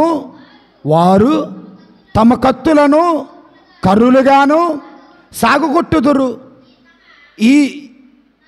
తమ ఈటెలను కొడవళ్ళగా మార్చుకొందురు. ఒక జాతి మరి ఒక జాతి మీద కత్తి దుయ్యదు. ప్రజల యుద్ధమునకు శిక్షను పొందుదురు. శిక్షణ పొందరు. యాకోబు వంశజులారా రండు, మనము ప్రభువు దయచేసిన వెలుగులో. ఇది ప్రవచనం. ఏంటా ప్రవచనం? నేను చదువుతా వినండి. జాతుల మధ్య తగులు పరిష్కారం అవుతుంది, ప్రజలకు తీర్పు చెబుతారు, కత్తులు కర్రులుగా అవుతాయి, ఈటలు కొడవలుగా మార్చబడతాయి. సో యుద్ధానికి సిద్ధం కారు. ఇది ప్రవచనం. మెస్సయ్య వస్తాడు, జాతికి జాతికి మధ్య తగువు లేకుండా చేస్తాడు. ఇదేనా ప్రవచనం?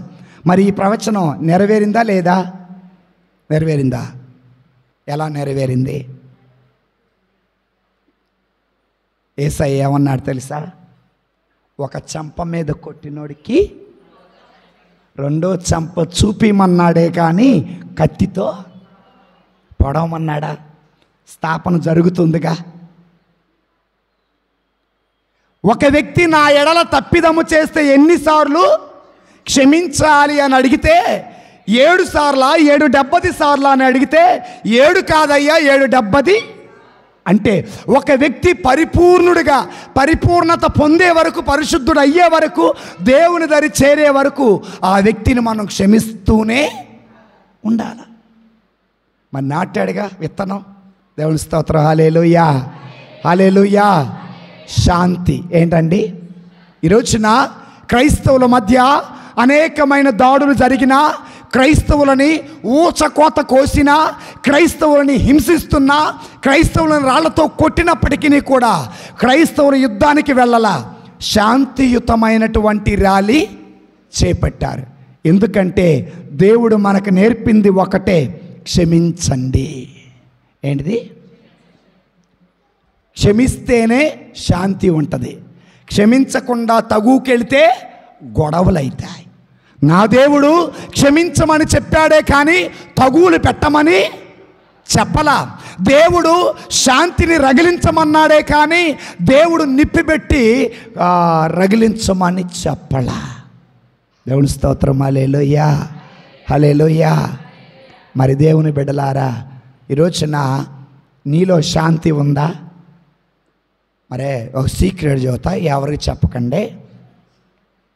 క్షమించకుండా క్షమించకుండా శాంతి కావాలి దేవుడా, శాంతి కావాలి దేవుడా, శాంతి కావాలి దేవుడా అంటే ఆ శాంతి రాదు. నేను మరలా చెబుతున్నా, ఒక వ్యక్తిని క్షమించకుండా మనసులో కోపం పెట్టుకొని, మనసులో పగబెట్టుకొని, మనసులో ద్వేషం పెట్టుకొని, పీకల దాకా పగబెట్టుకొని శాంతి దేవుడా, శాంతి దేవుడా, శాంతి దేవుడా అంటే ఆ దేవుడు శాంతి నీకు ఇవ్వడు. ఈ శాంతి కోసం ఏసీలో కూర్చుంటే రాదు. ఈ శాంతి కోసం ఫ్రిడ్జ్లో కూర్చుంటే రాదు. ఈ శాంతి కోసం నన్నీళ్ళ స్నానం చేసినా రాదు. ఆ శాంతి రావాలంటే లోపల రగులుతున్న కోపం అనే మంట బయటికి పోవాలి. కోపం అనే మంట బయటికి పోవాలంటే క్షమించాలి. దేవుడు మనకు చెప్పింది కూడా అదే. క్షమిస్తేనే శాంతి, క్షమించకపోతే శాంతి మేనగోడల తర్వాత ఆడుకుంది. కానీ దేవుని స్తోత్రం. హల్లెలూయా. యేసయ్యా నేను శాంతిని నెలకొల్పటానికి వచ్చాను అన్నాడు. పునరుత్థానమైన తర్వాత 12 మంది శిష్యులు ఒక గదిలో చేరితే మీకు శాంతి. మన జీవితాలలో యేసయ్య నాటిన విత్తనాలు శాంతి అనే విత్తనాలు. సో ఆ శాంతి రావాలంటే ఏం చేయాలా చెప్పండి? ఏం చేయాలా?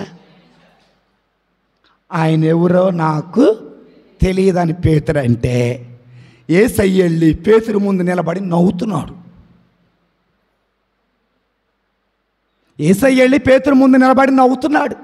పేతురు అన్నాడంట, ఏం దేవుడా, నువ్వెవరో నాకు తెలియదని అబద్ధం ఆడా కదా, నీతోనే ఉండా, నీ కోసం ప్రాణం పెడతా, అందరూ విడిచిన నేను మాత్రం విడువునన్నా, నా మీద నీ కోపం రాలేదా యేసయ్యా అంటే, పేతురు నేను నిన్నెప్పుడో క్షమించా, అందుకే నిన్ను చూస్తే కోపం రావటంలా, నిన్ను చూస్తే నవ్వు వస్తుంది. పేతురు, క్షమిస్తే కోపం పోతుంది, క్షమిస్తే శాంతియుతంగా ఉంటావని యేసు ప్రభు పేతురుకి చెప్పాడు. దేవుని స్తోత్రం, హల్లెలూయా.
నేను మరలా చెబుతున్నా వినండి. ఇర్మియా ప్రవక్త ద్వారా దేవుడు ఒక ప్రవచనం చేశాడు. నా నిబంధన మీ హృదయంలో ఉంచుతాను, నా నిబంధన మీ హృదయముపై రాస్తాను. అది ధర్మశాస్త్రం. ఈ ధర్మశాస్త్రం ఎక్కడ ఉంది అంటే నిర్గమాకాండములో ఉంది, ద్వితీయోపదేశ కాండంలో కూడా ఉంది. నిర్గమాకాండం 20వ అధ్యాయంలో, ద్వితీయోపదేశకాండం 5వ అధ్యాయంలో మనం చూస్తాం. దీనిని మెస్సయ్య ప్రజల హృదయాలలో ఉంచుతానన్నాడు. మన హృదయంలో ఉందా లేదా? దేవుడు మోషే ధర్మశాస్త్రాన్ని 2 భాగాలు చేశారు. మొదటిది, నీ దేవుడైన ప్రభువుని నీ పూర్ణ హృదయంతో, పూర్ణాత్మతో, పూర్ణ మనసుతో, పూర్ణ శక్తితో. ఇది మొదటి ఆజ్ఞ. రెండవది, నిన్ను నీవు ప్రేమించుకొనినట్లే నీ పొరుగు వారిని. ధర్మశాస్త్రాన్ని అంతటిని ఏ రూపంలో చేశాడు? ప్రేమ. ఏ ప్రేమ? దేవుణ్ణి ప్రేమించు, నరుని కూడా. మీ హృదయంలో ఉందా లేదా? గొప్ప విషయం తెలుసా? ఈరోజున ప్రపంచంలో ఉన్నటువంటి అన్ని దేశాలలో ఉన్నటువంటి ఏకైక గ్రంథం ఏదైనా ఉన్నది అంటే పరిశుద్ధ గ్రంథం. ప్రపంచంలో ఉన్న అన్ని భాషలలో లిఖించబడినటువంటి గ్రంథం ఏదంటే బైబిలు గ్రంథం. ప్రపంచంలో మొట్టమొదట ముద్రించబడినటువంటి గ్రంథం ఏదైనా ఉన్నది అంటే బైబిలు గ్రంథం. ప్రపంచంలో అత్యధికమైన సంఖ్యలో ముద్రించబడిన గ్రంథం బైబిలు. అయితే ఈ బైబిల్ గ్రంథాన్ని కాళ్ళ కింద తొక్కారు. ఈ బైబిల్ గ్రంథాన్ని మంటలో వేసి తగలబెట్టారు. ఈ బైబిల్ గ్రంథాన్ని చదివి హృదయ పరివర్తన చెందిన నరుల్ని చంపేశారు. అవును, బైబిలును తగలబెట్టగలవు, బైబిల్ కాళ్ళ కింద వేసి తొక్కగలవు, బైబిల్ చదివి హృదయ పరివర్తన చెందిన నరుడి శరీరాన్ని నువ్వు తగలబెట్టగలవు, దేవుణ్ణి చంపలేవు.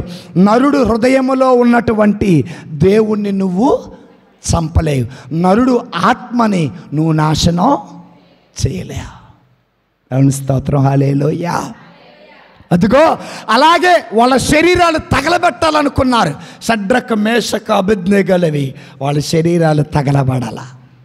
అలాగే జంతువులకి ఆయన శరీరాన్ని ఆహారంగా వేయాలనుకున్నారు. దానియేలుది సింహం నోడు మోయబడది.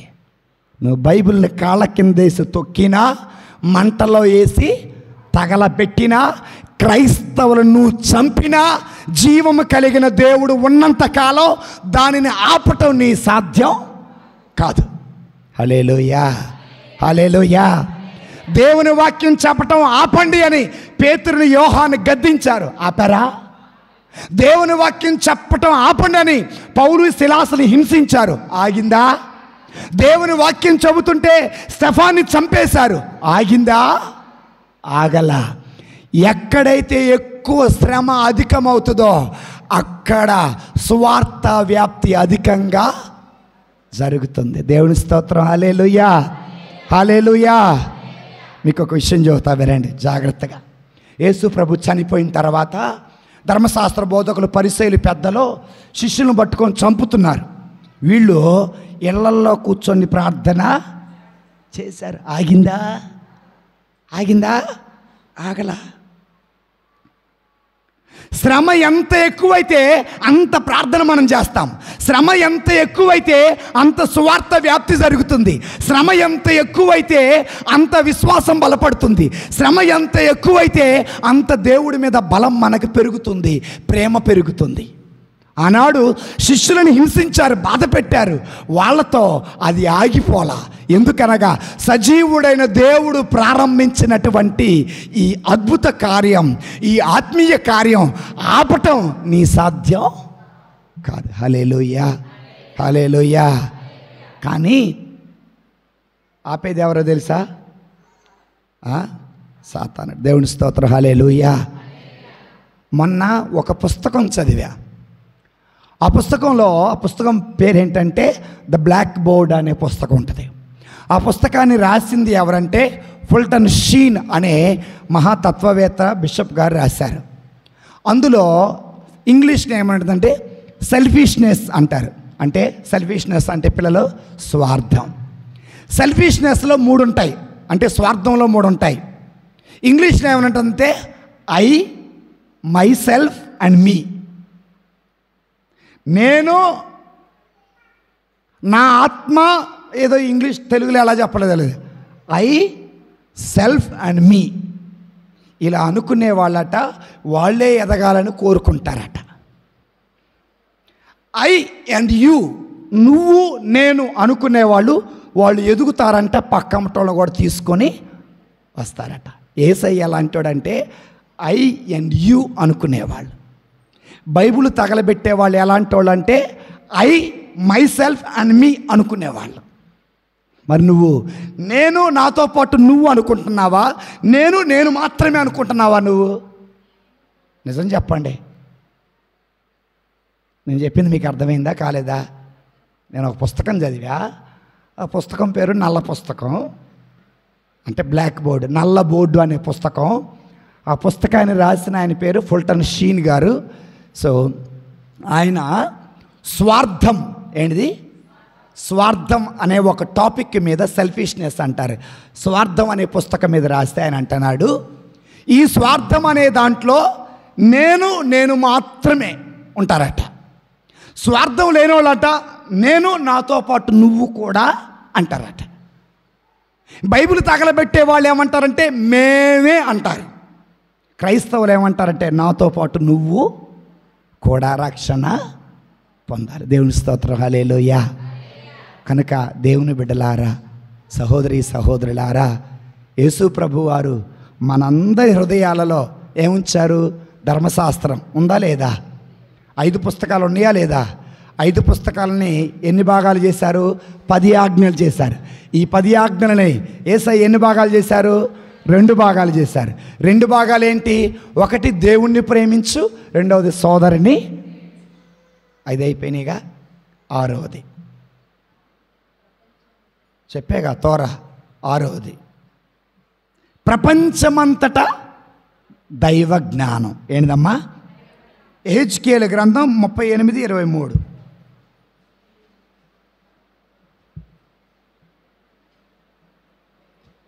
ఎహెజ్కేలు గ్రంథం 38:23.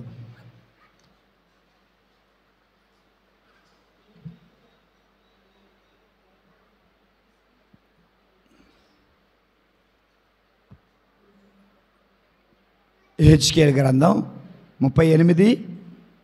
ఎవరు నెక్స్ట్? నాగజ్యోతి, ఎక్కడికి వెళ్ళా? 23. ఈ రీతిగా నేను ఎల్ల జాతులకు నా మహత్యమును, మరలా చదవమ్మా. ఈ రీతిగా నేను ప్రతి జాతికి నా మహత్యమును,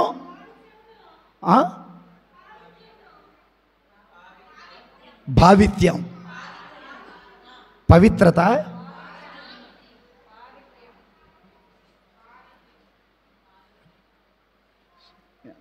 నాకు గుర్తులేదు ఆ పదం.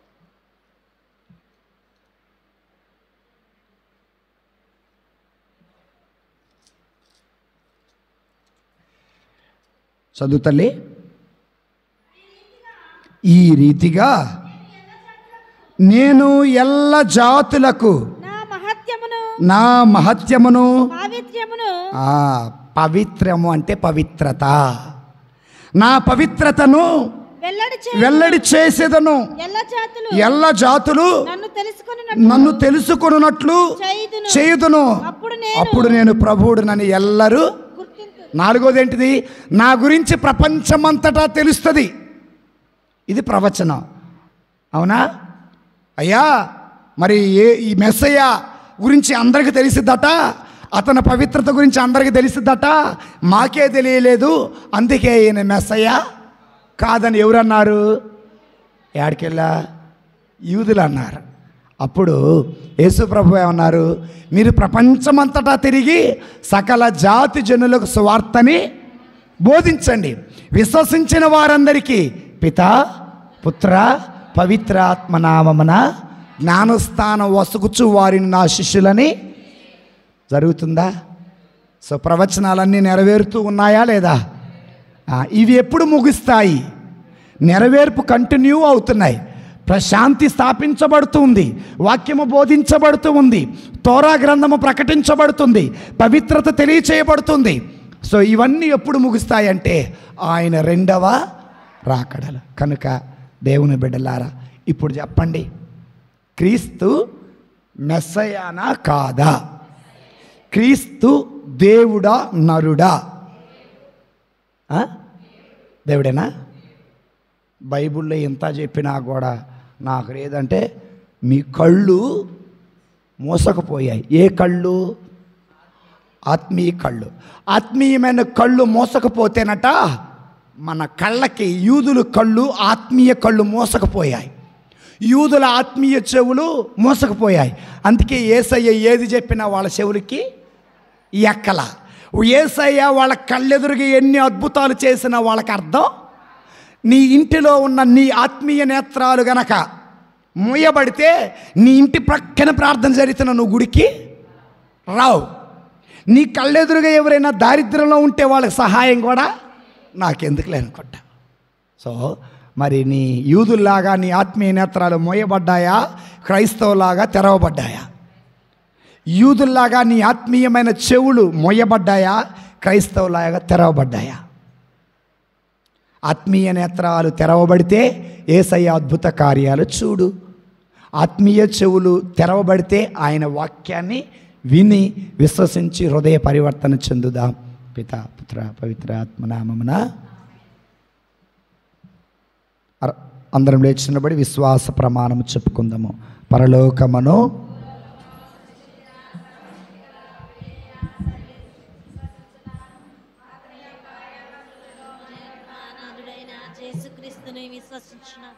ఇతడు పవిత్రాత్మ వలన గర్భమై కన్య మరియమ్మ నుండి పుట్టెను.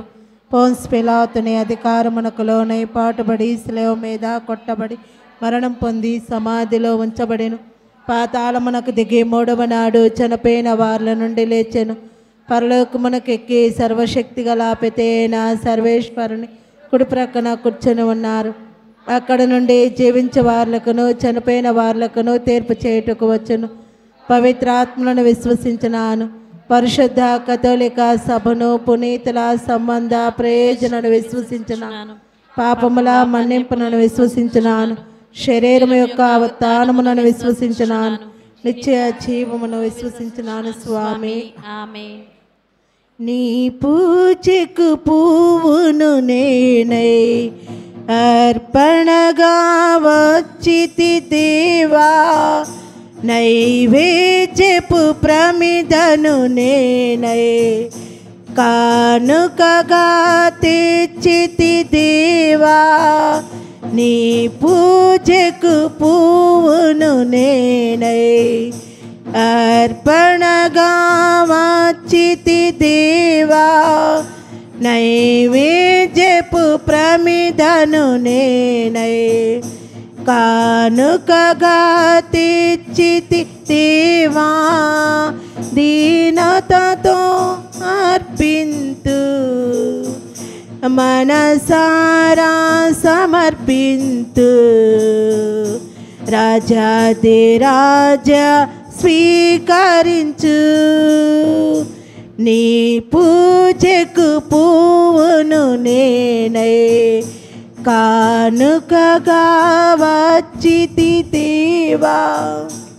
ప్రియమైన దేవుని బిడ్డలారా, సహోదరి సహోదరులారా, ఈనాడు మనమందరం కలిసి అర్పించిన పద్రాక్షరసములు, చేసిన ప్రార్థనలు సర్వశక్తి కలిగిన పితైన దేవునికి ప్రీతికరమగినట్టులా ప్రార్థించుదాము. ప్రభు తన నామస్తుతే మహిమల కొరకును మన ప్రయోజనము కొరకును తన పవిత్ర శ్రీ సభ ప్రయోజనము కొరకును నీ కరముల ద్వారా ఈ బలిని స్వీకరింతునుగాక. ఓ ప్రభువా, నీ నామ గౌరవార్థము మేము అంకితము చేసిన ఈ బలి అర్పణను కరుణతో వీక్షింపము. ఈ బలి ద్వారా మమ్ము పవిత్రపరచి మాకు నిత్య జీవములో భాగం దయచేయము. మా ప్రభు అయిన క్రీస్తు ద్వారా ఈ మనవి చేయుచున్నాము. ఆమేన్. ప్రభువు మీ అందరితో ఉండును గాక. నీ ఆత్మతో ఉండును గాక. మీ మనస్సులను ఉన్నతమునకు త్రిప్పము. ప్రభు వైపుకు త్రిప్పి ఉన్నాము. మన దేవుడైన ప్రభువునకు కృతజ్ఞత తెలుపుదము. కృతజ్ఞత తెలుపుట యుక్తము, న్యాయము. ప్రభు అయిన దేవా, పావన పిత, సర్వశక్తి కలిగిన ఓ నిత్య సర్వేశ్వర, మా ప్రభు అయిన క్రీస్తు ద్వారా మేము ఎల్లప్పుడూ చోటను మీకు కృతజ్ఞత వందనములు చెల్లించుట యుక్తము, న్యాయము, ధర్మము, రక్షణదాయకము. మీ వార్త అయిన క్రీస్తు ద్వారా సమస్తమును సృష్టించితిరి. మమ్ము రక్షించుటకై మీరు పంపిన రక్షకుడు వారే పవిత్రాత్మ వలన శరీరము ధరించి కన్యక నుండి జన్మించిరి. వారు మీ చిత్తము నెరవేర్చుచు నీకు పరిశుద్ధ ప్రజలను సంపాదించుటకు హస్తములు చాచి స్లేవలో పాటుబడిరి. ఇట్లు వారు మరణమును జయించి పునర్జీవము నిరూపించిరి. కనుక దేవదూతలతో పునీతులతో కలిసి ఏకస్వరముతో మీ మహిమను ప్రకటించుట ఎట్లనగా, ధరాధిపతేన సర్వేశ్వరుడు పవిత్రుడు, పవిత్రుడు, పవిత్రుడు. పరలోకమును భూలోకమును నీ మహిమతో నిండి ఉన్నవి. మహోన్నతమున హోసన్నా. ప్రభు నామమున వేంచేవారు ధన్యులు. మహోన్నతమున హోసన్నా. అందరూ మోకరించుదాము. మోకరించగలిగిన వారు మోకరించుదాం. పావన పిత, మీరు నిత్యముగా పవిత్రులు, సర్వ పవిత్రత కోటయు మీరే. కనుక మీ పవిత్ర ఆత్మ ద్వారా ఈ కానుకలను పవిత్రపరచ బ్రతిమాలు కొనుచున్నాము. ఈ విధమునివి మా కొరకు మా ప్రభుని మీ ప్రియకుమారుడునైన యేసు క్రీస్తు శరీరము రక్తము అగునుగాక.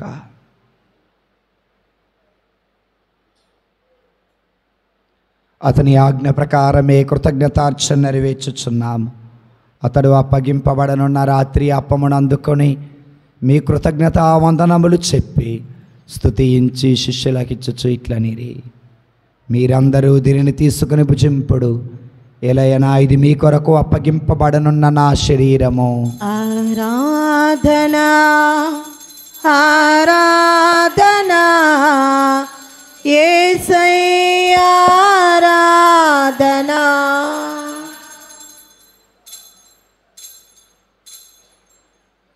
ఆ విధముగానే భోజన అనంతరము పాత్రమును అందుకొని మరలా మీ కృతజ్ఞత వందనములు చెప్పి స్తుతించి శిష్యులకిచ్చుచు ఇట్లనిరి, మీరందరూ దీనిని తీసుకుని దీని నుండి పానము చేయుడు.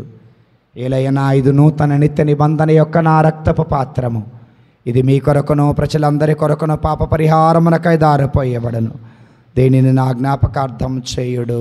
ఆరాధనా ఆరాధనా యేసయ్యా ఆరాధనా. ఆరాధనా ఆరాధనా యేసయ్యా ఆరాధనా. ఇది మనందరి విశ్వాస పరమ రహస్యము. యేసువా, మీ మరణం ప్రకటించదము, మీ ఉత్థానము చాటదము. మీరు మరలా వచ్చే వరకు వేచి ఉందము. కనుక తండ్రి యేసుక్రీస్తు మరణమును ఉత్థానమును స్మరించుచు జీవమునొసగ అప్పమును రక్షణ పాత్రమును మీకు సమర్పిస్తున్నాము. మీ సముఖము నిలిచి మీకు సేవ చేయుటకు మమ్ము పాత్రులనుగా చేసినందులకు మీకు వందనములు చెప్పుచూ ఉన్నాము. క్రీస్తు శరీర రక్తములందు పాలివారమగ మమ్ము పవిత్రాత్మ ద్వారా ఐక్యపరచమని బ్రతిమాలుకొనుచున్నాం. ఓ ప్రభువా, ప్రపంచమంతటా వ్యాపించి ఉన్న శ్రీ సభను జ్ఞాపకం చేసుకున్నాడు. మా ఫ్రాన్సిస్ జగద్గురువులను, చిన్నాబత్తిని, భాగ్య పీఠాధిపతులను, తదితర పీఠాధిపతులందరినీ నీ ప్రేమయందు విశ్వాసమందు పరిపూర్ణ చేయుడు. ఉత్థానముద నమ్మికతో చనిపోయిన మా సహోదరి సహోదరులను నీ కనికరమందు చనిపోయిన వారిని స్మరింపుడు. వారిని మీ దివ్య ప్రకాశంలోను చేర్చుకొనడు. మా అందరికి దయచూపము. దేవుని కణతలిగ మరియమ్మతోను పుణిత అపోస్తలతోనూ ఆది నుండి మీకు సేవ చేసిన పుణ్యాత్మలందరితో మాకు నిత్య జీవంలో భాగం దయచేయండి. అప్పుడు వారితో కలిసి మేము మీ కుమారుడు యేసుక్రీస్తు ద్వారా మేము స్తుతించి మహిమపరచుదము.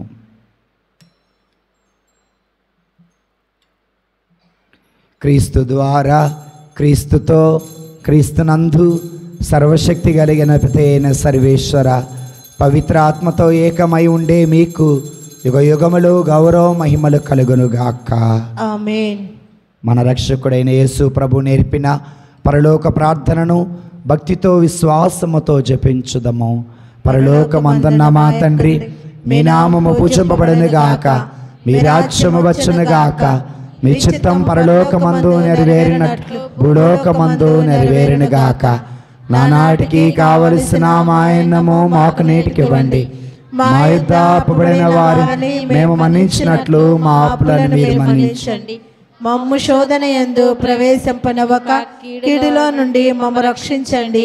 ఆమేన్. ప్రభు అన్ని కీడుల నుండి మమ్ము రక్షించండి. మా ఈ రోజులలో మాకు శాంతిని ప్రసాదించండి. మీ దయ అనుగ్రహం వల్ల పాపము నుండి విముక్తులమై ఎట్టి కలతలకు గురి కాకుండానట్లు చేయడు. మేము మోక్షానందమును మా రక్షకుడైన యేసు క్రీస్తు రెండవ రాకడను విశ్వాసముచే నిరీక్షించుచుందము. ఏలైనా నిరంతరము మీదే రాజ్యము, మీదే అధికారము, మీదే మహిమ. సమాధానమును మీకు ఇస్తున్నాను, నా సమాధానమును మీకు వసుగుచూ ఉన్నాను అని మీ అపోస్తులతో పలికిన మా ప్రభు అయిన యేసు క్రీస్తువా, మానవ బలహీనత ద్వారా చేసిన పాపము లెక్కింపక శ్రీ సభ విశ్వాసమును వీక్షించండి. మీ చిత్త ప్రకారం మా అందరికీ సమాధానమును ఐక్యమును అనుగ్రహించండి. యుగ యుగములు జీవించుచు పరిపాలించడి వారా. ఆమేన్. దేవుని శాంతి సమాధానం ఎల్లప్పుడూ ఇక్కడ చేరి ఉన్న మీ అందరితో ఉండునుగాక. నీ ఆత్మతో ఉండునుగాక. ఒకరికి ఒకరు సమాధానం తెలుపుకుందామా.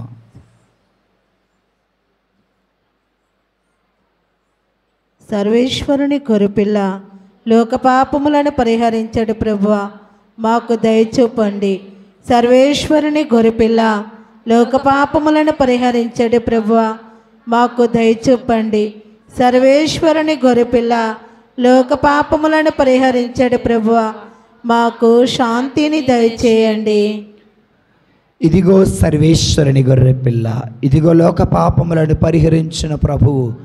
ఈ ప్రభుని విందుకు పిలువబడిన మనమందరము ధన్యులము. ప్రభువా, మీరు నా ఇంట ప్రవేశించుటకు నేను పాత్రురాలను కాను, కానీ మీరొక్క మాట పలికిన నా ఆత్మ స్వస్థత పొందును. ఉత్తమ మనస్తాప జపము. సర్వేశ్వర స్వామి, దేవరవారు మితిలేని సకల మేలుల స్వరూపుల ఎండుట వలన సకల వస్తువుల కంటే మేము అధికంగా ప్రేమిస్తున్నాను. మీకు నా పాపముల చేత ద్రోహం చేసినందువలన మహా మనస్తాపడుతున్నాను స్వామి, మహా దుఃఖపడుతున్నాను స్వామి, మహా ఉత్తమనస్తాపడుతున్నాను స్వామి. ఇక మీదట ఇంకొక నాటికి ఎటువంటి పాపము చేయనని నిండు మనసుతో గట్టి ప్రతిజ్ఞ చేయుచున్నాను స్వామి. ఆమేన్. క్రీస్తు శరీర రక్తముల మనకు నిత్య జీవం దయచేయను గాక. ఆమేన్. ఎదురెదురుగా నిలబడండి.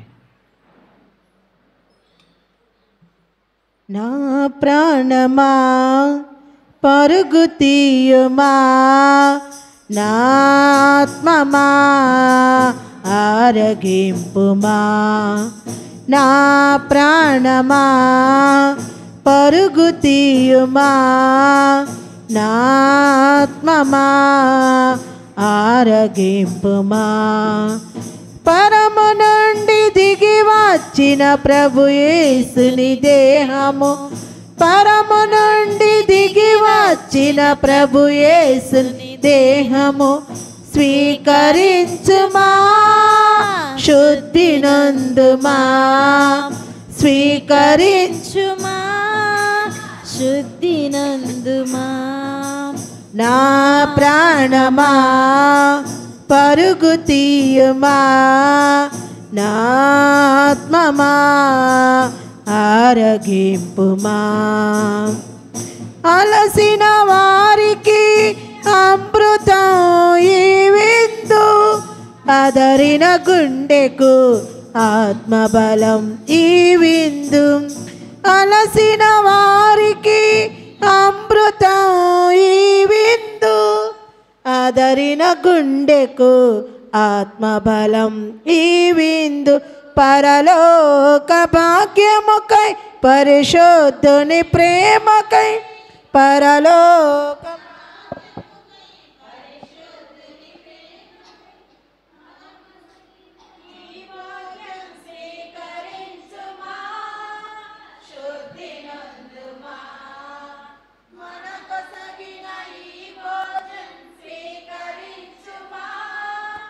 శుద్ధి నందుమా నా ప్రాణమా.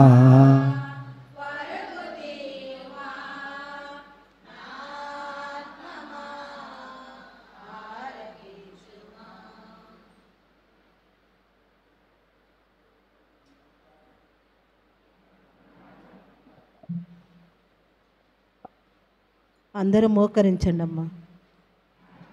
పునీత ఇన్యాస్ వారు చేసిన జపము: క్రీస్తుని ఆత్మమా, క్రీస్తుని రక్తమా, క్రీస్తుని శరీరమా, క్రీస్తుని ప్రక్కల నుండి కారపడు నీళ్ళ, క్రీస్తు అనుభవించిన కష్టమా, ఓ మంచి చేసువా, మీ గాయము లోపల నేను మేము ఎడబాయనట్లు దుష్ట శత్రువుల చేతిలో దొరకకుండా నా మరణ సమయమందు నన్ను మీ సన్నిధికి, అప్పుడు మీ పునీతులతో కూడా ముగింపు లేని కాలము పరిపూర్ణ ఫలము గల జపము. మహామధురముతో నిండిన మంచి చేసువా, దాసురాలైన నేను దేవర వారి సముఖములో మోకాళ్ళ మీద నిలిచి సాష్టాంగపడి నా చేతులను నా కాళ్లను తొలిచినారు, నా ఎముకలన్నీ ఎంచినారు అని దేవర వారి పేరిట పూర్వకాలమందు దావీదు దీర్ఘం వసించిన దానిని నేను జ్ఞాపకం పరుచుకొని దేవర వారి యొక్క 5 గాయములను మిక్కిలి భక్తి పడుదలతోనూ దుఃఖముతోనూ నా అంతరంగమునందు విచారించి తలంపు చే ధ్యానించని ఈ సమయమందు దృఢమైన విశ్వాసము, నమ్మిక, దైవ ప్రేమ నడుసుకృత పుణ్యములను, నా పాపముల మీద నిజమైన మనస్తాపమును, వాణ్ణి దిద్దుకొన మిక్కిలి దృఢమైన ప్రతిజ్ఞను నా హృదయమునందు ముద్రింప నోదరింపవలేనని నా మంచి చేసువా దేవర వారిని నా ఆత్మ యొక్క మేలైన ఆశాకాంక్షతో బ్రతిమలాడి ప్రార్థిస్తున్నాను స్వామి. ఆమేన్. వచ్చే మంగళవారం సాయంత్రం దివ్య బలి పూజ ఉంటుంది. ప్రార్థించుదము. ఓ ప్రభువా, నీ మహాప్రసాదితములైన గొప్ప వరములతో నింపబడిన మేము దీనతతో నిన్ను ప్రార్థించుచున్నాను. నీ కరుణ బట్టి నీ నుండి రక్షణ బహుమతిని పొందుదుముగాక. నీకు కృతజ్ఞులమై నిరవధికముగా నేను స్తుతింతుముగాక. మా ప్రభువైన క్రీస్తు ద్వారా ఈ మనవి చేయుచున్నాము. ఆమేన్. ప్రభు మీ అందరితో ఉండునుగాక, నీ ఆత్మతో ఉండునుగాక. సర్వశక్తి కలిగిన సర్వేశ్వరుడు పిత పుత్ర పవిత్ర ఆత్మదేవుడు మనలను దీవించి ఆశీర్వదించి కాచి కాపాడుదురుగాక. ఆమేన్. దివ్య బలి పూజ సమాప్తమైనది. సమాధానంతో వెళ్ళి క్రీస్తు ప్రేమలో తోటి వారి సేవలో జీవించుదాము. సర్వేశ్వరునికి వందనములు. ప్రార్థన చేసుకున్నాం.